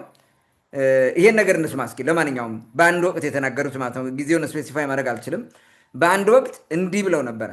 የአማራ የሚባለው ክልል የአማራ ብቻ አይደለም፣ የቅማንት፣ የአገው፣ የአርጎባ፣ የኦሮሞ ማለት ነው። የኔ ብቻ ነው ከኔ በስተቀር ያለው ውጣ የሚለው አስተሳሰብ ኋላ ቀር ነው። መልካም እንግዲህ በዚህ ንግግር ምንድን ነው የሚሉት? የአማራ የሚባለው ክልል የአማራ ብቻ አይደለም፣ የቅማንት፣ የአገው፣ የአርጎባ፣ የኦሮሞ ማለት ነው። ኦኬ የኔ ብቻ ነው ከኔ በስተቀር ያለው ውጣ የሚለው አስተሳሰብ ኋላ ቀር ነው ይላል። ይህን የተናገሩት ትናንት የተናገሩት ደግሞ ቶታሊ የዚህ ግልባጭ ነው። ስለዚህ አሁን አብይ አህመድ ምን አደረጉ ማለት ነው? ኋላ ቀር ሆኑ ማለት ነው። ራሳቸው ተገልብጠው ጠቅላይ ሚኒስትሩ ኋላ ቀር ሆኑ ማለት ነው። ለምን አማራ ብቻ ነው የሚገዛው አሉ። እዚህ ውስጥ ያለን ህዝብ ድምጥ ማጥና ጠፍተው ማለት አማራ ብቻ ነው የሚገዛው ማለት እኔ ብቻ ነኝ ብለህ ሌላው ወጣ የሚለው ኋላ ቀር ነው ካሉት እርሳቸው ተመልሰው ደግሞ ይሄንን ኋላ ቀር ነው ያሉትን ከተናገሩት ኋላ ቀር ናቸው ማለት ነው። ችግር አለ። በአቋማቸው አይጸኑም፣ እንደፈለጉ ነው የሚሄዱት። ያልኩበት ምክንያት እንደዚህ ነው። ይሄ በጣም እርስ በርስ የሚጋጭ ንግግር ነው። በጣም አሳዛኝ ንግግር ማለት ነው። እንግዲህ በዛ ወቅት የወሎ ኦሮሞ ክፉኛ ጥቃት ይፈጸምበት ስለነበረ እና የአማራው ክልል ሊቅ በጣም አበሳጭቷቸው ስለነበረ ኦሮሞነታቸው ሸንጧቸው ከአማቾቻቸው ጋር ተጣሉ ማለት ነው። ስለዚህ የግዴታ የዛን ቀን ያን ጊዜ ይሄን ነገር ተናግረውታል ማለት ነው። አሁን እንትን ካረጉት አሁን ያንን ከሳቡት ያኛው የተናገሩት በሞቅታ ነበር ማለት ነው። ይሄኛው ትክክል ከሆነ ወይ ያኛው ትክክል ከሆነ ይሄኛውን በሞቅታ ተናግረውታል የሚል ድምዳሜ መድረስ እንችላለን። ዝሮ ዝሮ ግን በዛ ጊዜ ያጣዬ እና ይሄ ምንድነው የኦሮሞ ልዩ ዞን በሚባለው በነዛ በኩል ጦርነት ጭፍጨፋ ምናምን ነበረ። የቅማንት መተማ የተጨፈጨፈበትም ኬዝ ምናምን ጉምዞችም እንደዚህ 250 ጉምዝ በጠራራ ፀሐይ ያለቁበት እነዚህም በሙሉ በዛ እንደዛ አይነት ነገር ነበረ። ስለዚህ እንዲህ የሚደረገው ጥሩ አይደለም ብለው ከራሳቸው ስጋ አንጻር አውርተዋል ይመስለኛል። እንደዛ ነው ይመስለኛል። ዝሮ ግን ይሄ አብሮ መሄድ አይደለም፣ ይሄ ውርደት ነው። በአንድ ወቅት ያሉትን ነገር ደግሞ አለመናገር ውርደት። አበው ሲተርቱ ምን ይላሉ? የተናገሩት ከሚጠፋ የወለዱት ይጥፋ ይባላል። ያሁን የወለዱት ቢጠፋ ይሻላል ቃላቸው እንደዚህ ከሚያበላሹ ማለት ነው። በጣም አሳዛኝና አሳፋሪ ንግግር ማለት ይሄ ነው። ሌላው በቅርቡ ደግሞ ስለ ክልል በተመለከተ ከአገው ጋር አያይዘው እንዲህ ብለው ነበረ። ዞን ራስ የሚያስተዳድሩ አካባቢዎች ለምሳሌ አገው 100% ራሱን ያስተዳድራል። ራሱን በራሱ የሚያስተዳድር ህዝብ ነው። ልዩ ዞን ነው፣ ምክር ቤት አለው፣ በልጆቹ ይተዳደራል። ጥያቄው በአማራ ክልል ከመሆን በፌዴራል መንግስት ብሆን አይነት ጥያቄ ነው የሚሆነው። እንደተባለው ታሪክ አለው፣ እንደተባለው ትልቅ ህዝብ ጥያቄ የለም እሱ ላይ። እንዳልኩትም ደግሞ ግሉ ነው፣ ምንም ጥያቄ የለውም። ኦሮሞን፣ አማራን፣ ትግራይን ብዙ የሚያስተሳሰር ነው። አፋር የሚያስተሳሰር ህዝብ ነው። ሁሉም ሰው የሚፈልገው በጣም ድርብ የሆነ ታሪክ ያለው በኢትዮጵያ ፖለቲካ ውስጥም ሲግኒፊካንት ሮል የተጫወተ ኃይል ነው። ግን ጥያቄውን ተመልከቱ። አገው ራሱን በራሱ ነው የሚያስተዳድረው። ራሱን በራሱ ሲያስተዳድር ከህገ መንግስት አንጻር የጎደሉ ጉዳዮች ካሉ መጠየቅ መብቱ ነው። ግን አገው ከሲዳማ ከትግራይ የሚለየው ነገር ክልል አለመባሉ ነው እንጂ ምክር ቤት አለው፣ በራሱ ቋንቋ ይሰራል፣ በራሱ ቋንቋ ይማራል። እንግዲህ ይህን ንግግር ዶሮን ሲደልላት በመጫኛ ጣሏት ነው። ቅድም ለማንሳት እንደሞከርኩት የአገዎቹ ራሳቸውን እኮ በራሳቸው ያስተዳድራሉ። የራሳቸው ምክር ቤት አላቸው። የራሳቸው ቋንቋ ነው የሚተዳደሩበት። በራሳቸው ኤቭሪቲንግ ነው የሚመሩት እና ፍጹም ነፃ እንደሆኑ አገዎች ምንም አይነት ጫና እንደሌለባቸው አድርገው አቀረቡት። የዛ ጊዜ እንግዲህ እንደሰማ ነው ማለት ነው። ይህን አደረጉት። ግን ሪል መሬት ላይ ያለው ምንድን ነው? ኦኬ እሺ፣ አገዎቹ በዚህ ክልል ውስጥ ካሉ ራሳቸውን በራሳቸው የሚያስተዳድሩ ከሆኑ ግን በክልል ውስጥ ከሆኑ ታዲያ አሁን አማራ ብቻ ነው አማራ ክልል የሚያስተዳድሩ ማለት ምን ማለት ነው? ምኑ እንዴት ነው አብሮ የሚሄደው? ይሄ ፍጹም አሳፋሪ ንግግር፣ ከአንድ ጠቅላይ ሚኒስትር የማይጠበቅ ንግግር ነው የተናገሩት ማለት ነው። ኦኬ እንትኑን እንየው። አሁን አገዎቹን ሲያታልሏቸው ነው። አገው እኮ ከትግሬው ከኦሮሞ ከአማራው የሚለየው ክልል የሚባል ነገር ስለሌለው ክልል ተብሎ ስላልተጠራ እንጂ እኮ ራሱን ፍጹም እያስተዳደረ የሚለውን ነገር እንየው። ትንሽ ነገር እናንሳ። ለምን አገውም እኮ የሚጮህለት ያስፈልገዋል።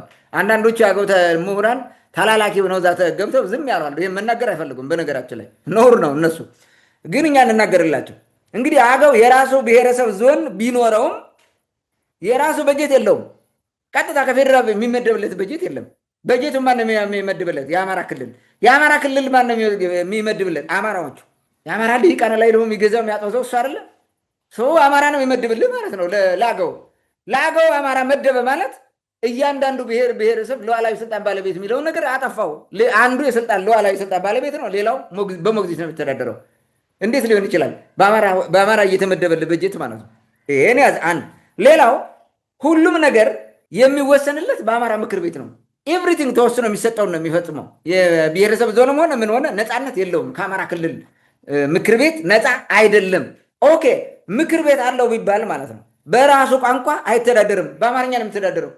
የምክር ቤት ቋንቋው ራሱ አማርኛ ነው። ለምን? የአማራው ልሂቅ ምን ይላል መሰለ?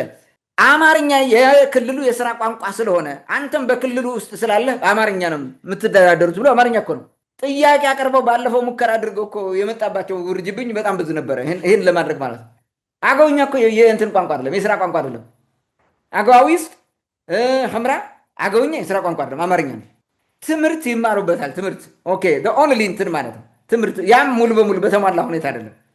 በቅርቡ የአማራ ቴሌቪዥን ይመስለኛል የአገውኛ ፕሮግራም አማርኛ ይመስለኛል የአማርኛ ፕሮግራም ይመስለኛል የአማራ ቴሌቪዥን አሚኮ የሚባለው ፕሮግራም ሰርቶ ነበር። የፍርድ ቤት ጉዳይ አገው ክልል ውስጥ ማለት ነው፣ አገው ዞን ውስጥ ብዙዎቹ በቋንቋ አያስተናግዱትም።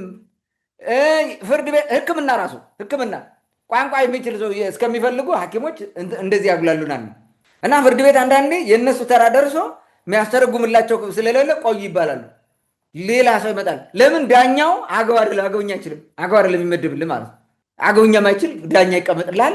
ዜና አገውኛ አፍ መፍቻቸው የሆኑ አማርኛ ማይችሉ ሰዎች ብዳቸው ነው ያሉ አገዎች ማለት ነው። ይሄ ሁሉ እኮ እዛ ውስጥ ያለ እኮ ነው። አሁን ገነት አስመስሎ ሲያወራ ወዛ ወጥቶ እንዴት አያፍሩ? አንዳንዴ ግርም ብለኝ ማለት ነው። ሌላው የራሱ ህግ ማውጣት አይችልም። የአማራ ክልል ሲባል ክልሉ እንደ ክልል የህግ እንትን አለው። 3 የመንግስት የሚባሉት ነገሮች አሏቸው። የፍርድ ቤት አለው። የፍርድ ቤት ስርዓቱን በሙሉ በራሳቸው ነው የሚመሩት። የሚያዙት እነሱ ናቸው። የአገው ዞን የራሱ ፍርድ ቤት መፍጠር ይችላል። የፍርድ ቤት ስርዓቱን ራሱ ይመራል? አይመራም። በአማራ ፍርድ ቤት ጠቅላይ ፍርድ ቤት ስር ሆኖ ነው የሚተዳደረው እንጂ የራሱ የለውም። ታዲያ እንዴት ነው ይሄን ህግ ማውጣት አይችልም? ምክር ቤቱ ራሱ ህግ አውጥቶ ራሱ ኢምፕሊመንት ማድረግ አይችልም። አዋጅ ማውጣት አይችልም፣ አያውጅም። እንዴት ሆኖ ነው? የአማራ ክልል አዋጅ ማውጣት ይችላል። ኦልሬዲ እኮ ሴሚ አውቶኖመስ ገቨርንመንት እኮ ነው ክልል ስትባል ማለት ሰው ሁሉን ነገር ማድረግ ይችላል። ያዊ ግን ይህን ማድረግ አይችልም። ስለዚህ እንዴት ሆኖ ነው ከአገዎቹ እዛ ጋር ለንጽጽር የቀረቡት ራሱ ማለት ነው? የራሱ የዳኝነት ስርዓት የሌለው ዞን ራሱ የሚመራው ራሱ በራሱ ዳኞቹን ራሱ እየሾመ የሆነ የሚያደርግበት የለም። ዳኛ ተሾሞ የሚመጣ ጠቅላይ ፍርድ ቤት ምናምን ከዛ ነው ተሾሞ የሚመጣለት እንጂ ራሱ አይሾምም። ምንም ነገር ማድረግ አይችልም። በአማራ ባለስልጣናት ይሁንታ ብቻ ነው የሚተነፍሰው የሚሰራው።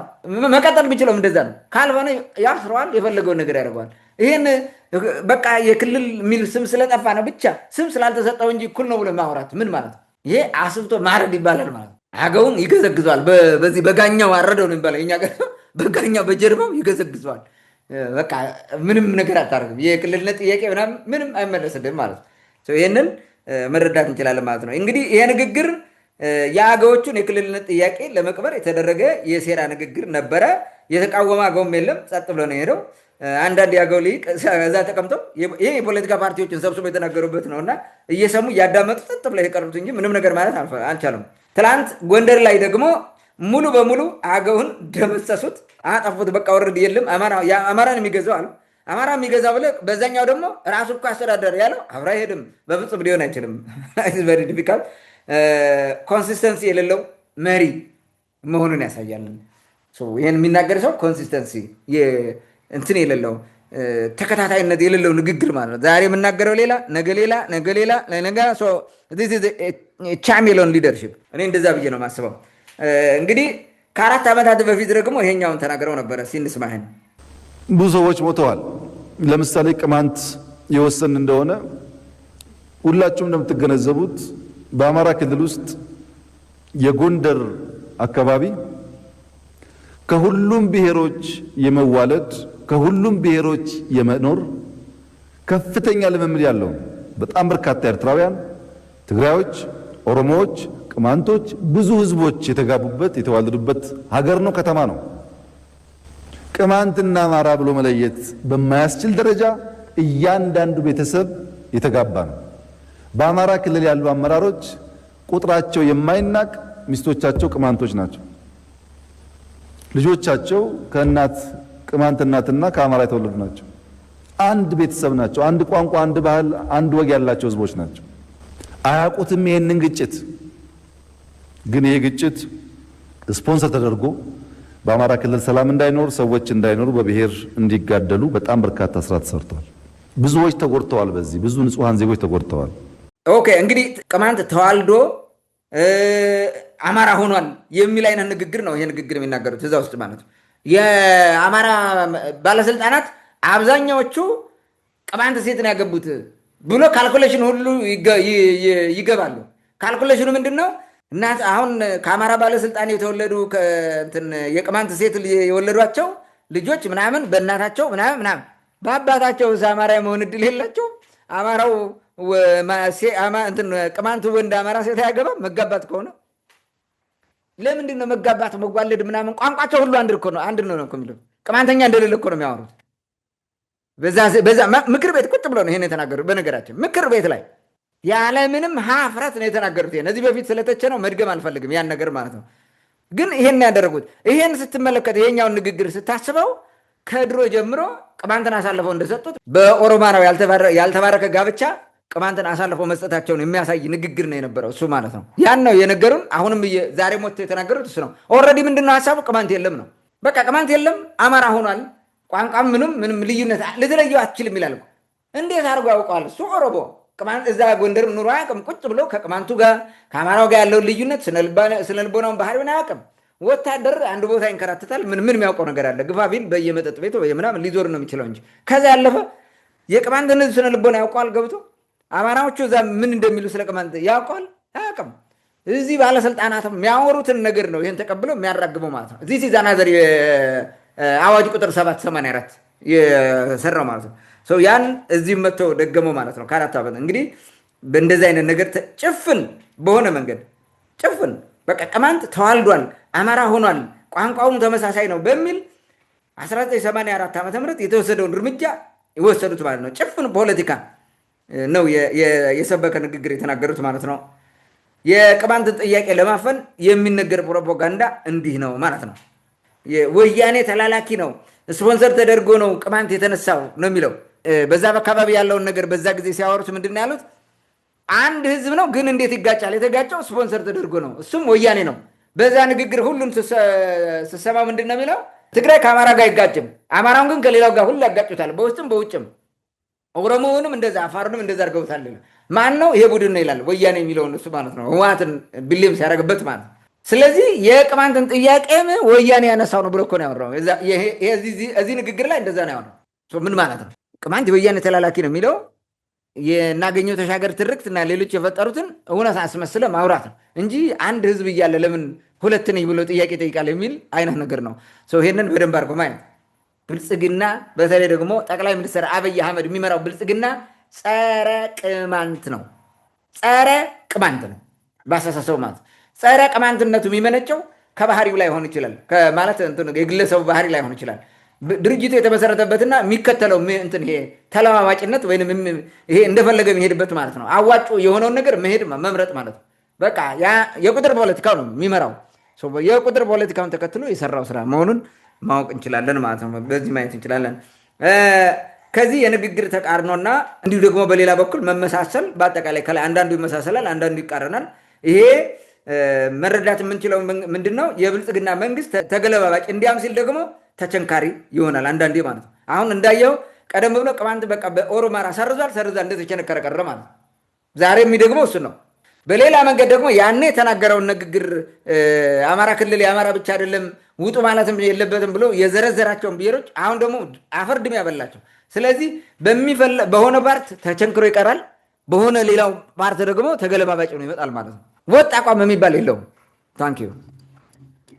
መልካም እንግዲህ ጠቅላይ ሚኒስትሩ ከዚህ በፊት ያደረጓቸው ንግግሮች ትላንት ካደረጉት ንግግር ጋር ያነጻጸርክ ለሰጠን መረጃ ከልብ አመሰግናለሁ። ምናልባት አንዳንድ ነገሮችን ለመጨመር ቅድም ያነሳው አንድ ከዚህ አዌ አካባቢ የነበረ ቅሬታ ነበረ። ምናልባት ጠቅላይ ሚኒስትሩ አማራ ክልልን የሚያዙት አማሮች ናቸው ካለው ጋር የሚጋጭ አንድ እንትን ቅድም ስላነሳው በተወሰነ ሕክምና ላይ እና የእንትን ላይ ፍርድ ቤት ላይ አንዲት የአዊ ዞን ባለስልጣን አለች። እኔ አፈ ጉባኤ ትሆን ምን ትሆን አላውቅም። እንዳልከው በአማራ ቲቪ ነው የምትታየው። በአገውኛ ቋንቋ አልተስተናገርንም ወይም ደግሞ አማርኛን በተመለከተ የመጣብን አንድም ቅሬታ የለም ብላ ደምድማ ትናገራለች። አማራ ቲቪ ነው ኢንተርቪው የሚያደርገው። ከዛ በተቃራኒው የፍርድ ቤት ዳኞች ሳይቀሩ የህክምና ዶክተሮች ሳይቀሩ በጭራሽ ከህዝቡ ጋር ከተገልጋዩ ጋር መግባባት አልቻለም፣ አስተርጓሚ እስኪመጣ እነሱን አስወጥተን ሌላ ከኛ ጋር መግባባት የሚችሉትን አስገብተን እናስተናግዳለን ብለው ይናገራሉ። ይሄ አንድም ያገው ሊቅ ወጥቶ ማብራሪያ ያሰጥበትም አላየውም። እንደውም እኔ የአማራ ቲቪን አድንቄያለሁ ይህን በማቅረቡ ሚዲያ ላይ ማለት ነው። ይሄ ነው ያለ። ሌላው አሁን የአገው ሊቃን ኦልሬዲ በነገራችን ላይ እንትን ይሄ ኩሽ በሚለው ፖለቲካ ሂደው እዛ ገብተዋል። ኦልሬዲ ተሰልበው ሂደው ገብተዋልና ጠቅላይ ሚኒስትር አብይ አህመድ የፈለገውን ቢናገር በቃ ምናምን ብለው አድንቀው ነው የሚሄዱ። ሰውየው እኮ አሁን እንደውም የኩሽ ምናምን የሚለው እኮ ላይፈልገው ይችላል። እሱ ንጉሳዊ ስርዓቱን ነው እየፈለገው ያለው እያደረገ ያለውም ከዛ አንጻር ነው። እነዚህ ሰዎች ለምንድን ነው አፋቸውን ዘግተው ዝም የሚሉት? ትናንት እንደዛ አላቅጦል እኮ ዛሬ ዝም የምትለው ነገ ይምርሃል ወይ ነው። እሱ ሌላ ጉዳይ ነው። ሌላው አሁን የቅማንትን ከዚህ በፊት እንደተናገረው የወያኔ ተላላኪ እንደሆነ የቅማንት ጥያቄ በስፖንሰር እንደተነሳ ሲያነሱ የነበሩ ጠቅላይ ሚኒስትሩ የቅማንት ህዝብ በቅርብ ጊዜስ ከፋኖ ጋር ፋኖና መንግስት ወደ ጦርነት ሲገባ ቅማንት የብልጽግና ተላላኪ ነው እያለ የአማራ ሊቅ ሲጨፈጭፍ ይሄን ለምን አያነሱትም የሚል ጥያቄ ማንሳት ተገቢ ነው። ምንም አላሉ በዚህ ጉዳይ። በተደጋጋሚ ቅማንት በፊት የወያኔ ተላላኪ እየተባለ የግንቦት ሰባት የሻዕቢያ እየተባለ ተመታ። አሁን ደግሞ የብልጽግና ተላላኪ እየተባለ በጎን ይመታል። አሁንም በድጋሜ ይህ ክልል አማራ ብቻ ነው የሚመራው ማለት ነገ ፋኖ እሳቸውን ደግፎ ከእሳቸው ጎን ቢሰለፍ ቅማንትን ደግሞ ሊመቱ ነው አብረው ማለት ነው። እንደተለመደው 2013 2014 እንዳደረጉት ማለት ነው። እዛ የተለየ ነገር አይደለም ከዚህ ንግግር መረዳት የምንችለው ማለት ነው። እንደ አጠቃላይ ግን ከዚህ ከጠቅላይ ሚኒስትሩ ንግግር ማለት እንደፈለጉ ከሚናገሩት ንግግር ምን እንማርበታለን፣ ምን እንገነዘባለን የሚል ጥያቄ ወደ አንተ ላምጣ። መልካም እንግዲህ ከዚህ የጠቅላይ ሚኒስትሩ እንዳሻቸው መናገርና የፈለጉትን መወሰን በተያያዘ ከዚህ ጋር በተያያዘ ከዚህ አባዜ ጋር በተያያዘ ምን ልንረዳ እንችላለን፣ ምን ትምህርት ልንወስድ እንችላለን የሚለው እንደው ዝም ብዬ አጭር ነገር ልበል። አንደኛ ጠቅላይ ሚኒስትሩና ብልጽግና እነርሱ የሚመኙትን እንጂ ህግ የሚፈልገውን ህግ የሚፈቅደውን አያደርጉም። በቃ የፈለጉትን እሳቸው ደስ ያላቸው ማለት ነው የሚያደርጉት። ብልጽግናም ጠቅላይ ሚኒስትሩም ከኪሳቸው አውጥተው እንደፈለጉ ነው የሚናገሩት። ዛት ህዝባዊ ንጉስ ነኝ ንጉስ ትሆናለህ ተብያለሁ የሚሉት እኮ ለዛ ነው። የንጉስና ስራ የሚሰሩ ንጉስ የፈለገውን ነው የሚያደርገው። ህገ መንግስት የለ ምን የለም ላይክ እንደ ፕሬዚዳንት ኢሳያስ አፈወርቂ ውሰደው እንደዛ ነው። በቃ ኢሳያስ አፈወርቂ ህገ መንግስት የለውም፣ ምክር ቤት የለውም፣ ምናምን እንደፈለገ ነው የሚሰራው። ጠቅላይ ሚኒስትር አብይም ተመሳሳይ ነው የሚያደርጉት። ያው አንድ ነው፣ ምንም ልዩነት የላቸው። ይሄ ስለሆነ ነው ይህን መረዳት እንችላለን። አገሪቱ በግምት ነው የምትመራው ማለት ነው። በግምትና በግለሰቡ ፍላጎት ነው የምትጠተው። አትሊስት ፍላጎትን እኮ ተቋማዊ አድርጎት መሄድ ይችላል፣ ወደ ህግ ቀይሮት ማለት ነው። ልክ እነ ጠቅላይ ሚኒስትር መለስ ዜናዊ ሲያደርጉ የነበሩት የሚፈልጉትን ነገር ወደ ህግ ይቀይሩታል፣ ህጋዊ አድርገው ተጠያቂነት ባለው መንገድ ለመስራት ይሞክራሉ፣ ችግሮች ቢኖሩም ማለት ነው። ግን ይህንን የማድረግ እንትን የለም። ምኞታቸውን ደግሞ ወደ ፖሊሲ ቀይረው ወደ መሬት ለማውረድ መጣር ያስፈልጋል። ይህን አያደርጉትም። ምንም ነገር የለም፣ እንደፈለገ ነው እንትን የሚያደርጉት ማለት ነው። እኔ ምን አገባቸው? በጀት ከፈለግኩት አምጥቼ ብሰራው እኔ ዋናው ልስራው እንጂ ምክር ቤት እንዴት ይጠይቀኛል? ልጠይቁኝ አችሉም ለምኝ ባመጣሁት የሚል ጠቅላይ ሚኒስትር፣ የአንድ ሀገር ጠቅላይ ሚኒስትር ሪሶርስ እንደፈለገ አምጥቶ የፈለገ የሚሆን ኦዲት ማይደረግ እንዲህ በጣም አሳፋሪ እኮ ነው። እንዲህ አይነት ነገር ውስጥ ነው የገባ ነው። ስለዚህ የፈለጉትን ነው የሚያደርጉት። ሁለተኛ ወሎን ምንድን ነው ጎንደርንና ባህር ዳርን ከዛ ደግሞ የአማራ ክልልን የሚለውን ነገር አምጥቶ ነው የተናገሩት እንትን ሲያደርጉ ማለት ነው። የሚያዘው አማራ ብቻ ነው ለማለት ሲሞክሩ ወሎን አልጠቀሱም፣ ሸዋን አልጠቀሱም። ለምን ዋይ? እዚህ ጋር ማየት የምንችለው ወሎን ለኦሮሞ ወሎንም ሸዋንም እንዲሁ እሳቤ እንዳለ ያመለክታል ማለት ነው። የተሰጠው ጎንደር ብቻ ነው ማለት ነው። ባህር ዳርን ጎንደርን ምናምን አድርገ አማራ በቃ ይሄ አማራ ብቻ ነው ማለታቸው ያላቸውን እንትን የሚያሳይ ነው። ምናልባትም ደግሞ ክልል የመመስረት ፍላጎት አላቸው፣ አፈራርሰው ይመስለኛል። እንደዛም ሊሆን ይችላል። አሁን የጎንደር የምናምን የሚለውን የጎጃም የሚለውን እያቀዱትም ይመስላል። አብዛኛው ጎንደር ላይ ፎከስ ያደረጉበት ቅማንት ስላለ ነው። ጎንደር የተናገሩበት ቅማንት ስላለ ነው። ዋናው ነገር ማለት ጎንደርን ነው አጽንኦት ሰጥተው የተናገሩት ማለት ለምን? የቅማንት ጥያቄ ስላለ እዛ አካባቢ ያለ ጽንፈኛ አማራ የሚባል ባለስልጣን ደግሞ ይህንን አጠቆ ስለሚጠላ ሲገል ስለኖረ ስለዚህ የሚፈሩት ነገር አለ፣ የቅማንት አስተዳደር እንዳይመሰረት ማለት ነው። ጠቅላይ ሚኒስትሩም ይሄን ነው ያከከላቸው፣ የበላቸው እዚህ አካባቢ ነው ሂዶ አከከላቸው ማለት ነው። ስለዚህ ምን ማለት ነው? ጎንደርንም ባህር ዳርንም አማራ ክልል የሚባለው የሚገዛው ማለት የሚያዘው አማራ ነው ማለት ቅማንት የታባለ የራስ ጉዳይ ማለት ትተነዋል፣ እሱን ዶንጎሪ ማለት ነው። ስለዚህ ይህንን መረዳት እንችላለን ማለት ነው። ክልሉን የመበታተን አጀንዳም ያለ ይመስለኛል። አሁን የጎንደር ክልል ምናምን የሚለውን ሊያደርጉት ይችላሉ። የጎንደር ህብረት ሰሞኑን እየተደናበረ ነው ጎንደርን ክልል አደርጋለሁ በሚል ማለት ነው። ሌላው እንግዲህ የኦህዴዱ ጁንታ ቡድን ሊዘርፈው ያቀደው ታሪክ አለ ይመስለኛል። ታሪክ አለ። ስለዚህ ታሪካዊ ህዝብ ማጥፋት አለበት ለመዝረፍ ማለት ነው። መተማን ሞቱማ ነው ብሎ ለመከራከር ግዴታ መተማ መኸር የሚለው በቅማንተኛ ትርጉም መጥፋት አለበት። ቅማንተኛ የሚባለው መኖር የለበትም። አለበለዚያ አትወስደውማ። አክሱምን አካሱማ ነው ብለህ ለመከራከር አክሱም የሚለው ቅማንተኛ መጥፋት አለበት መጀመሪያ ማለት ነው። ቅማንተኛ አለመሆኑን ማረጋገጥ አለበት። ያን የሚያሳይ መኖር አለ። ይህንን የሚገዳደርህ ታሪክ መጥፋት አለበት። ይህን እኮ ነው እያደረጉ ያሉት። አንዳንድ ቅማንት ከዚህ በፊት ማሰሪያ ተወሽቆ አረ ነገር ዝም በሉ ልክ የአገው ሊቅ እንደሚያደርገው ተደብቆ ማለት የሚምራው መስሎት ማለት የፈለገ ጅብ ተጠግተህ አይምርም የፈለገ ቢሆን ማለት እኔ ኦሮሞን ህዝብ አከብራለሁ፣ ግን የኦሮሞ ልሂቅ አሁን የሚያደርገው የፖለቲካው ልሂቅ ጸረ ቅማንት ነው፣ ሙሉ በሙሉ ጸረ ቅማንት ነው።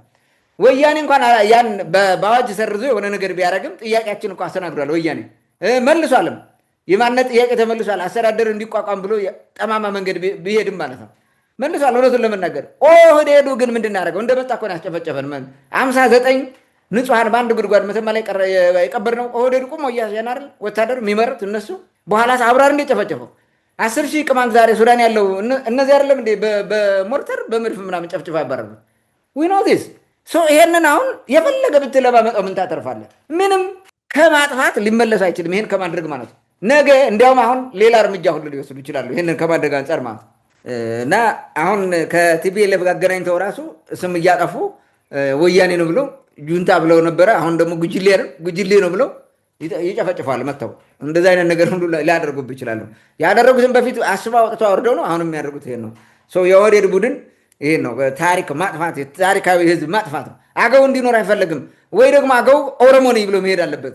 ሂዶ ገብቶ ለኦሮሞ ብቻ መጻፍ አለበት። ልክ እንደ እንትና ማለት ነው፣ እንደ ነጋሽ ቅማንት በቃ ዝም ብለህ ኦሮሞ ታሪክ ብቻ ታወራለህ። የራሱ ህዝብ ፍዳውን እንትን እያለ የራሱ ታሪክ እዛ ወድቆ ቀርቶ ማለት ነው። እንደዚህ አይነት ነው የሚፈለገው። ለኦሮሞ ታሪክ መጽሐፍ የኦሮሞን ታሪክ ብታወጣ ምንም ችግር አይደለም፣ የሚቀንስብህ ነገር የለም። ግን የቅማንት ውስጥ የተወለድክበትና ያደግክበት የቅማንት ውስጥ ትግል ብለህ የጀመርክበት የቅማንት ውስጥ ልክ እንደዚህ እኮ ነው። ስለዚህ ያጠፋሃል።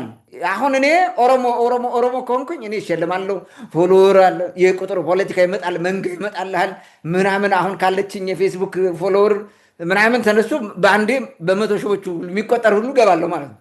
ይሄ የእብደት አካሄድ ነው። ለእውነት ቁመህ በእውነት ታሸንፋለህ። በዛ መንገድ ነው። ግን ኦህዴዱ እያደረገው ያለው ይህን ስራ ነው የሚሰሩት። ጀምረውታል። ባለፈው እነ ደጀኔ ያደረኩት ሁሉ እኮ ነው። ለእነ ደጀኔ መብት የቆመ ተከራካሪ ብሎ አለ እኮ እኛ ጋር ቅማንቱ ነው።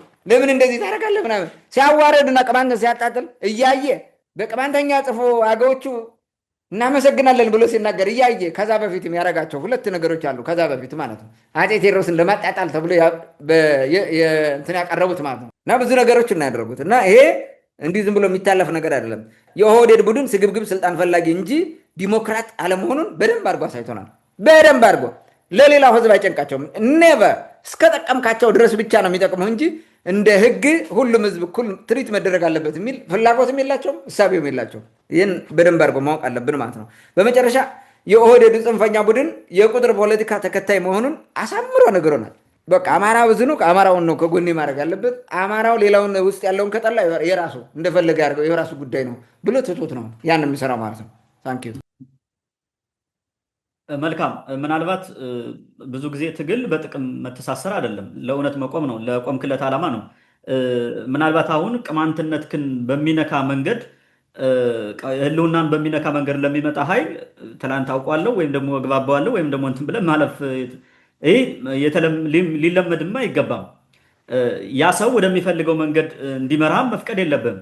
በሚያሰራ ወይም በተግባባበት ልክ ነው ልሰራ የምችለው። ይሄ ምንም ጥያቄ የሚነሳበት ጉዳይ አይደለም። እኔ እንደዚህ የሚያደርጉ ሰዎች ወደ ህሊናቸው ቢመለሱ መልካም ነው። ከዛ በዘለለ ግን የዚህ የኦህዴዱ ኃይል አሁን ብልጽግና የሚባለው አጠቃላይ መንጋውን እንደሚፈልገው የምታውቀው፣ ባለፈው በሸዋ በኩል በጣም በርካታ ኦሮሞ የዚህ ፋኖ የሚባለው ኃይል ገብቶ እስከ ወለጋ ድረስ ይጨፈጭፋል። ምንም አይሉ፣ ዝም ነው የሚሉት። በቃ ምንም አይሉ።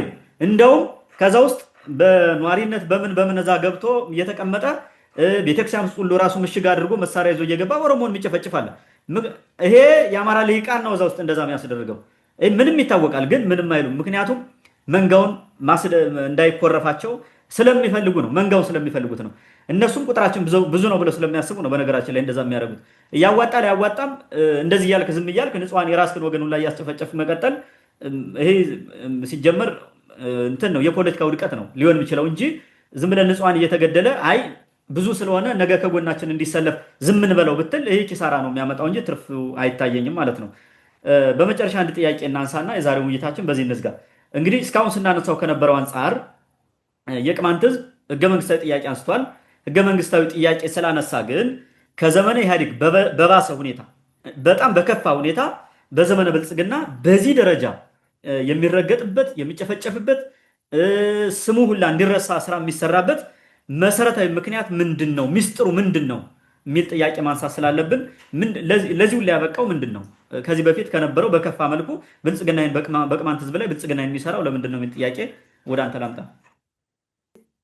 በአንድም ሆነ በሌላ መንገድ ስናቀርበው ቆይተናል። እንዲህ ዝም ብያን የተወሰኑ ነገሮችን ለማቅረብ ያክል ለምንድን ነው የቅማንት ህዝብ ህገ መንግስታዊ ጥያቄ እንዲህ የሚደረገው? በዘመነ ኦህዴድ ፒፒ ማለት ነው ወያኔ ኢህአዴግ በሚባለው ልክ ኦህዴድ ብልጽግና የሚባለው ራሱ በዚህ ደረጃ ለምንድን ነው የሚረግጡት? እና ሚስጥሩ ምንድን ነው የሚል ነገር ነው። እንግዲህ ዋናው የቁጥር ፖለቲካ ነው። የቁጥር ፖለቲካ ምንድን ነው? አማራውን አስደስተን ሌላው የራሱ ጉዳይ፣ አማራውን ከጎን ካደረግን በቁጥር ብዙ ስለሆነ ችግር የለብንም ሰርቫይቭ እናደርጋለን ነው። ስለዚህ የቁጥር ፖለቲካው ነው የእብደቱ መነሻ ማለት ነው። ሌላው የብልጽግናው መርህ የለሽነት ነው። ብልጽግና መርህ የለሽነት ነው። መርህ የለውም ብልጽግና። መደመሬ መዳበሌ ምናምን የሚል ነገር ዝም ብለህ ሲወራ ምናምን ትሰማለህ። ምንም ነገር የሚያዝ የሚጨበጥ ምንም ነገር የላቸው፣ መርህ የላቸው። ያን መርህ ተከትል አትሄድም። የህግ የበላይነት የለም። በህግ አይደለም የምትመራው፣ በፖሊሲ አትመራም። ምንም ነገር የለም። እያንዳንዱ ሲከየፍ የሚያመጣውን ነገር አምጥተው በቃ እንዲህ ነው ምናምን የሆነ ነገር ሊሉ ይችላሉ። ብልጽግና መምራት የሚፈልገው እኔ ፕራግማቲስት ነን ያለው ማን ነው የሚባለው ሰው የብልጽግና ካድሬ። ፕራግማቲስት ማለት ችግሮች እንግዲህ እንትኑን በራሳቸው እንትን አድርገው ነው ፕራግማቲስት ብለው የሚያወሩ እንጂ ፕራግማቲስት አይደሉም። በነገራችን ላይ ፕራግማቲስት ችግር መፍታት ነው እንጂ እነሱ የሚፈልጉትን መስራት አይደለም። የኢትዮጵያ ህዝብ ችግሩ ምንድን ነው ብለህ ያን ችግሩን በተግባር እየፈታህለት መሄድ ነው። ግን የኢትዮጵያ ህዝብ የሚፈልገው መዝናኛ አይነት አድርገው ነው የሚሰሩት እነሱ። መዝናኛ አሁን ጎርጎራ መዝናኛ ትልቅ ሰራለት። ምንድን ነው የሚሰራለት ለኢትዮጵያ ህዝብ? ለዛ አካባቢ ላለው ለደንቢያው ሰው ምንድን ነው የሚጠቅመው? ምንም አይገባበትም እኮ ሳንቲም የለውም። ገብተው ራሱ አይዝናናበትም። ጭራሽ በዙሪያዋም አይቀርብም ስለማንከባለም። ይሄ ፕራግማቲዝም አያስብልም። ፕራግማቲዝም ፕራክቲካል የሆነ ችግር ፕራክቲካል በመሆነ ነገር እየሰራ መሬት ላይ ችግርን እየፈታ በዛው እየተማርክ እየፈታ መሄድ ነው። እንደዛ የሚያደርግ ነገር የለም እኮ ሰው። ምንም ነገር የላቸው፣ የሚመሩበት ነገር የላቸው። በዚህ ስትይዘው በዚህ እንደ አምሳ እግር ወደኋላም ወደፊትም መሄድ ነው እንጂ የሚታይ ነገር የለውም። ሰው እነሱ የሸነጣቸውን ነው የሚሰሩት እንጂ ለህዝብ ሪል መሬት ላይ ለውጥ ሊያመጣ የሚችለውን ነገር የሚሰሩት እኔ ብዙም አልታየኝም በዛ በኩል ማለት ነው። ኦኬ ከተማ ማሳመር እኔ እንደግፋለሁ፣ ጥሩ ነው። ከተማ ማሳመር ከመጠን በላይ የሆኑ መብለጭለጮችን እንትን አይለኝም። ስንት የገጠር እንትን ቤተሰቦች በጨለማ ፍዳቸውን እያዩ ያለ አግባብ መብራት የሆነ ቦታ ላይ ዝም ብሎ እንትን ሲያደርግ ታየዋለህ። ይሄ ትክክል አይደለም። ከዛ ውጭ ከተማ ማሳመር ማጽዳትና ንጹህ ማድረግ ጽዱ ከተማ እንትን ማፍጠር ጤነኛ ዜጋ መፍጠር ስለሆነ እኔን አፕሪሼት አደርጋለሁ። ነገር ግን ያለ አግባብ በየቦታው እየተሄደ ዝም ብሎ ለመዝናኛ ተብሎ የሚሰራው እንጦጦ ላይ ወይ ነው ምናምን እየሄድክ የመዝናኛ ነገር የምታደርገው መዝናናት አይደለም። የኢትዮጵያ ህዝብ ያማረው ሰላም ነው፣ መተንፈስ ነው የሚፈልገው። ቤትን ቁጭ እንዲል ነው መጀመሪያ፣ ሰላምን ነው ማምጣት ያለባቸው። እንዲህ አይነት ነገሮች ናቸው እና የብልጽግና መንግስት መርህ የለሽ ነው የምለው በዚህ መንገድ ነው። የሚሰሩትን ነገር በመርህ አይደለም የሚሰሩት፣ መርህ የላቸውም። ሁሉ መርህ ሲኖር ሁሉም አንድ አይነት ቋንቋ መናገር ይችላሉ። አንድ አይነት ቋንቋ መናገር አይችሉም። ስለማይናገሩ አንድ ሰው ብቻ ነው የሚናገረው። ሚዲያውን ማን ነው እንዲሞላው? እስኪ አሁን የኢቢሲ ፋና ብሮድካስቲንግ አሚኮ ምናምን ሰራቸው ማን ነው እንደሚያወራው? ቀኑን ሙሉ እየተቆራረጠ ቪዲዮ የሚለጠፈው ማን ነው? የጠቅላይ ሚኒስትር አለ። በኢህአዴግ ዘመን መለስ ዜናዊ ነው። በስንት ጊዜ ነው ፈልገህ የምታገኘው? ሁልጊዜ እየወጣ አይናገርም። ጭራሽ እንደዚህ አይሉም። ስትራቴጂክሊ ነው የሚሰሩት ስራቸውን። በብልጽግና ዘመን ደግሞ ሁሌ ወጥቶ ስብከት ማለት ነው። ዴይ ቱ ዴይ ስብከት፣ የሶሻል ሚዲያ ስብከት አይደለ እንትን የሚደረገው። እንዲህ አይነት ነገር እኮ ነው። ሌላው ባለስልጣን ወጥቶ ራሱ ሀሳቡን አይገልጽበት ምናምን። ለምን? አንድ አይነት ወጥ የሆነ መርህ ስለሌላቸው በመርሁ ውስጥ ሆነው መስራት አይችሉም ማለት ነው። ስለዚህ አንዱ የፈለገውን ብቻ ያስቀጥላል። የብልጽግና መንግስት መርህ የለሽ ነው። መርህ ስለሌለው ቅማንትን ህገ መንግስታዊ መርሁን ተከትሎ ጥያቄው እንዲመለስ ከማድረግ ይልቅ አጠፋ ማለት ነው። ዛሬ ሞቶ ይህንን ይናገራል። መርህ የለሽ ነው። ትንሽ እንኳን ማፈሪያም የለውም፣ ማፈርም የለውም። ተጠያቂነት የሚባል የለም። ማንም አይጠየቅም። ለዛ ነው ሌላው የኦህዴድ ቡድን ስግብግብነት ነው ይሄን እንዲሆን ያደርገው። ቅማንትን የብልጽግና ፖለቲካ ህዝብ ይጠላል። ነጥሎ ቅማንትን የሚጠላበት ምክንያት ነው ምንድን ነው? ከአማራው ጋር ስለሚያጣላው። ቅማንትን ጥያቄ ከመለስ አማራው ጋር ያጣላኛል ስላለ ጠላት አደረገው ቅማንትን ማለት ነው። ስትራቴጂክ ነው የሚያደርገው በሚገርም ሁኔታ። ስግብግብ ፖለቲካ ነው ይሄ የሚያደርጉት ደግሞ ለስግብግብ ፖለቲካ እንጂ መሰረታዊ ለውጥ ሊያመጣ የሚችል ፖለቲካ ላይ አይደለም። ሌላው ኦሮሞን የበላይ ማድረግ ይፈልጋሉ እነሱ ኦህዴዱ ማለት ነው። የኦሮሞን የበላይ ማድረግ ማለት ምን ማለት ነው? ኦሮሞን ህዝቡን የበላይ ማድረግ አይደለም። ኦሮሞ ፍዳውን እያየ እኮ ነው። ይሄ ልክ የአማራው ልሂቅ ሲያደርግ እንደነበረው ማለት ነው። የአማራ ገዢ መደብ፣ እነሱም የኦሮሞ ገዢ መደብ መሆን አለባቸው። ተረኛ የሚባለው ነገር ስለሚፈልጉት ማለት ነው። ስለዚህ እሱን እውን ማድረግ ስለሚፈልጉ ያን እውን ማያደርጉት ደግሞ እንደ ቅማንት አገው ምናምን የሚባለውን ወደዛ እየጣልክ አማራውን እያስደሰትክ ስትቀጥል ብቻ ነው ማለት ነው። ኢብን አማራ ክልል ሙሉ በሙሉ አማራ ማድረግ ምኞታቸው ሊሆን ይችላል፣ አማራ እስካስደሰተላቸው ድረስ ማለት ነው። ከተመቸው ሁሉንም ኦሮሞ ማድረግም ይፈልጋል የኦሮሞ ቡድን። ለዛ ነው አገውን ኩሽነ ምናምን እያለ መጥት ማለት ነው። በዘር የኩሽ ዘር የሚባል ኢትዮጵያ ውስጥ የለም እኮ ዘር የለም። ኩሽ የሚባል ዘር፣ ሴሜቲክ የሚባል ዘር፣ ኦሞቲክ የሚባል ዘር፣ ኒሎ ሳራ የሚባል ዘር የለም። ኔቨር አበደን። ምንም የሚታወቅ እኮ ነው። እዚህ ያለው የቋንቋ ክላሲፊኬሽን ነው። የኩሽቲክ ቋንቋ ተብሎ ብዙ ህዝቦች የሚናገሩት የተለያዩ ቋንቋዎች አሉ። ከዛ ባለፈ የኩሽ ዘር የሚባለውን እንዲያውም ኦሮሞን ራሱ የኩሽ በቃ ዋናው መሰረታዊው ነገርና መሪው ራሱ ኦሮሞ እንደሆነ አድርገው ሁሉ ያስባሉ። እንዲህ ነው የሚያስቡት። የኦሮምኛ ቋንቋ ኩሽቲክ ቋንቋ ተብሎ ተመድቧል። የኩሽቲክ ቋንቋ ነው አለቀ እንጂ ኦሮሞ ኩሽ ነው ማለት ነው። ይህን ማሳያ ያላቸው አምጥተው የሚያሳዩት። ሲጀመር ኩሽ የሚባል ዘር አለ እንዴ? ባለም ኩሽ የሚባል ዘር የለም። የሰው ልጆች ዘር በሳይንሱ የተለዩ ናቸው፣ ይታወቃሉ። 3 አይነት ኒግሮይድ፣ ካውካሶይድ፣ ሞንጎሎይድ ብለው ከፍለውታል፣ አስቀምጠውታል ማለት። በእነዚህ ውስጥ ደግሞ ይቀመጣል።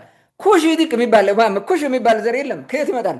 እና የኩሽ ሊድ የሚያደርጉት እነሱ እንደሆኑ የኩሽ ፓርቲ ምናምን ሁሉ ቱታ ተከስተንት ሁሉ ሄደው ዋና አድራጊ ፈጣሪ የሚሆኑት የኦሮሞ ልሂቃን ናቸው። ወዴት ነው የሚወስዱት? ይሄ ምንድን ነው?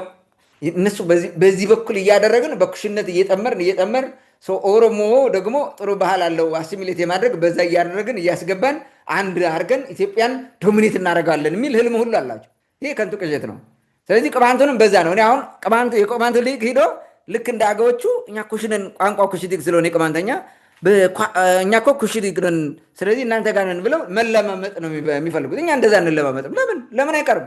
ምን ያደርግልናል? ነገ ያልፋል እኮ የፖለቲካ ነገ ሁሉ እናብየልም እኮ ምናልባትም ከ2 ዓመት ከ1 ዓመት በኋላ ላይኖሩ ሁሉ ይችላሉ። አይኖርም። የፈለገው 10 ዓመት የሚቆዩ ከዚህ በኋላ ግን አይኖርም። ዘላለማዊ አይደለም። ህዝቡ ግን ይቀጥላል፣ ፖለቲካውም ይቀየራል። ስለዚህ ከዚህ አንጻር ነው መታየት ያለበትና ይሄንን እነሱ ሁሉንም የፈለጉትን እንትን እያደረጉ ኦሮሞ ማድረግ ማለት ነው። ከቻሉ ይህንን ስራ ይሰራሉ። ለዛ ነው በሚዲያ ወጥቶ ዝም ብሎ የሚቀባዥሩት ማለት ነው። ባለፈው ሳቀርበው የነበሩ አንድ ሰውዬ ምናምን እየወጡ ሆን ብለው በነ ሽመልስ አብዲሳ እየተደጎሙ ገንዘብ እየተሰጣቸው ነው ያን ስራ የሚሰሩት ማለት ነው። ሌላው ተረኝነቱን አምኖ ተቀብሎ ስለሆነ የተራውን ለመወጣት ህዳጣን ናቸው ወይንም በቁጥር አናሳ ናቸው የሚባሉት መዋጥ አለባቸው። ተረኝነቱ የበለጠ እንዲመጣ ማለት ተረኛ ብዙ ጊዜ ራሱን እንጂ ሌላውን አያይም፣ ምንም ነገር አያይም። ስለ ኢትዮጵያዊነትም አይገደውም። የሚገደው የራሱ ጥቅም ነው። ስለዚህ ከዛ አንጻር ነው የቅማንት እንደዛ የሆነው ማለት ነው። ሌላ ነጥብ ላንሳ። ሌላው ነጥብ የአማራው ልሂቅ የማንነት ቀውስ ነው። የቅማንት ጥያቄ በዚህ ደረጃ መከራ ውስጥ እንዲከተል ለብልጽግናው እድል የሰጠው እዚህ ውስጥ ገብተው በኦሮማራ ጥምረት ቅማንትን ለማጥፋት ለመጨፍለቅ የሄዱበት መንገድ በሙሉ የአማራው የማንነት ቀውስ ነው። ስለዚህ ቅማንትነቱን አሳምሮ ያውቃል የአማራ ልሂቅ። ግጥም አድርጎ ነው ከሀስከበ የሚያውቀው ማለት ነው። አያቴ ቅማንቴ እያለ ነው የሚነግርህ፣ ያውቃል። ደሙም ነብሱም ሁሉም እዛ ነው። በዲኤንኤም ሲጠና እሱ ነው ምንም እናውቀዋለን ማለት። ስለዚህ ይሄንን ስለማይፈልገው ስለተቃወሰ ወደዚህ ማንነቱ መመለስ ትቶ በዛኛው መንገድ መቀጠል አለብን የሚል ግራ በገባ ቀውስ የማንነት ቀውስ ውስጥ ስለሆነ ነው ይህን የሚያደርገው። ተመቸው ማለት ነው። ስለዚህ ለህወሓቱ ቅማንትን ካጠፋችሁልኝ ብሎ ሲገዛ እንደነበረው ሁሉ ለኦህዴዱም እንደዚሁ ቅማንትን ካጠፋችሁልኝ ብሎ ይገዛል ማለት ነው።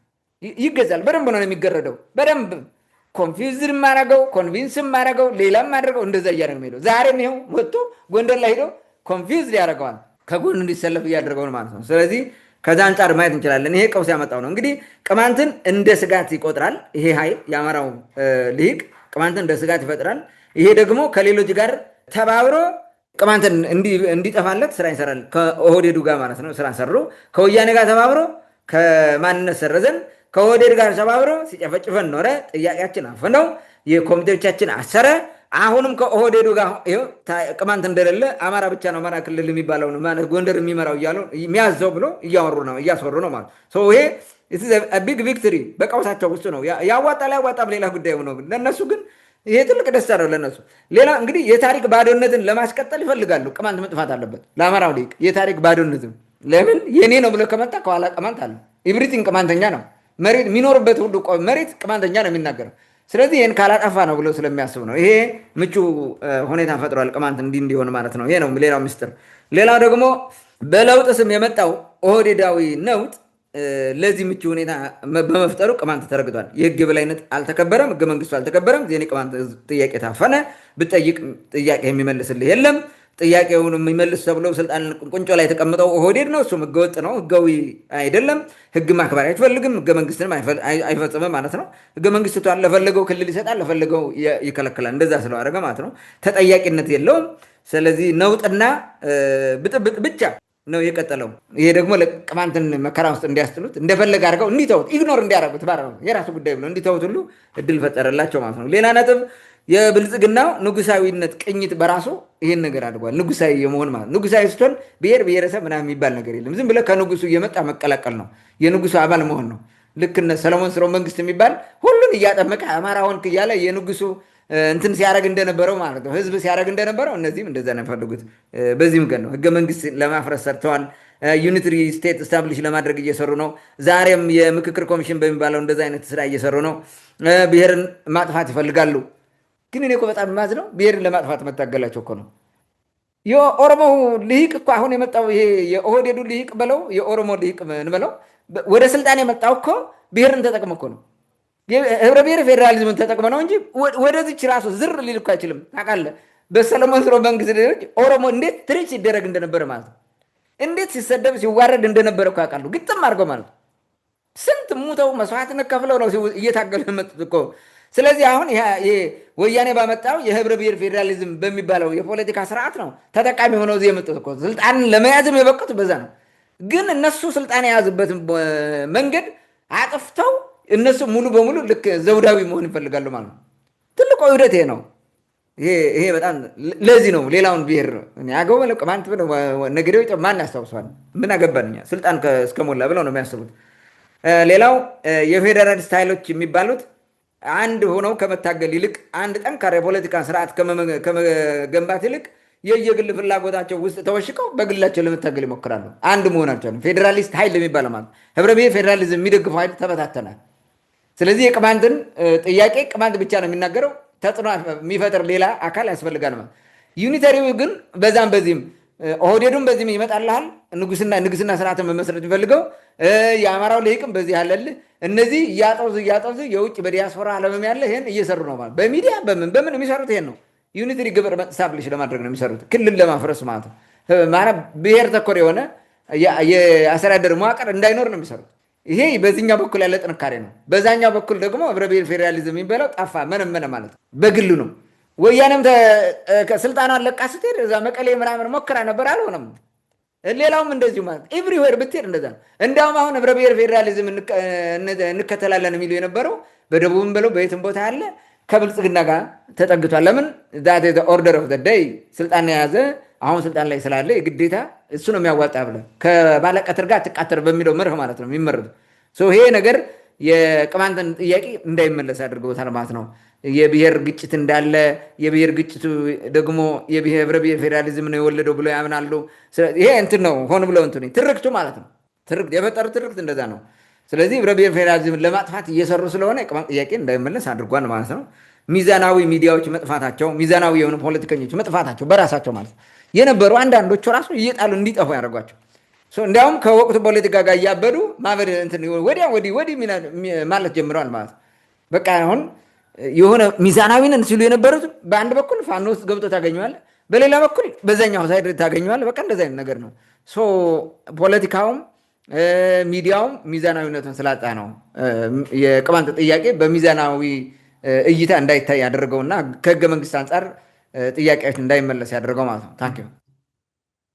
መልካም እንግዲህ የቅማንት ህዝብ ህገ መንግስታዊ ጥያቄ ከዘመነ ኢህአዴግ በባሰ ሁኔታ በዘመነ ብልጽግና በዚህ ልክ እንዲረገጥ ያደረጋቸውን ምክንያቶች በስፋት ዘርዝራል።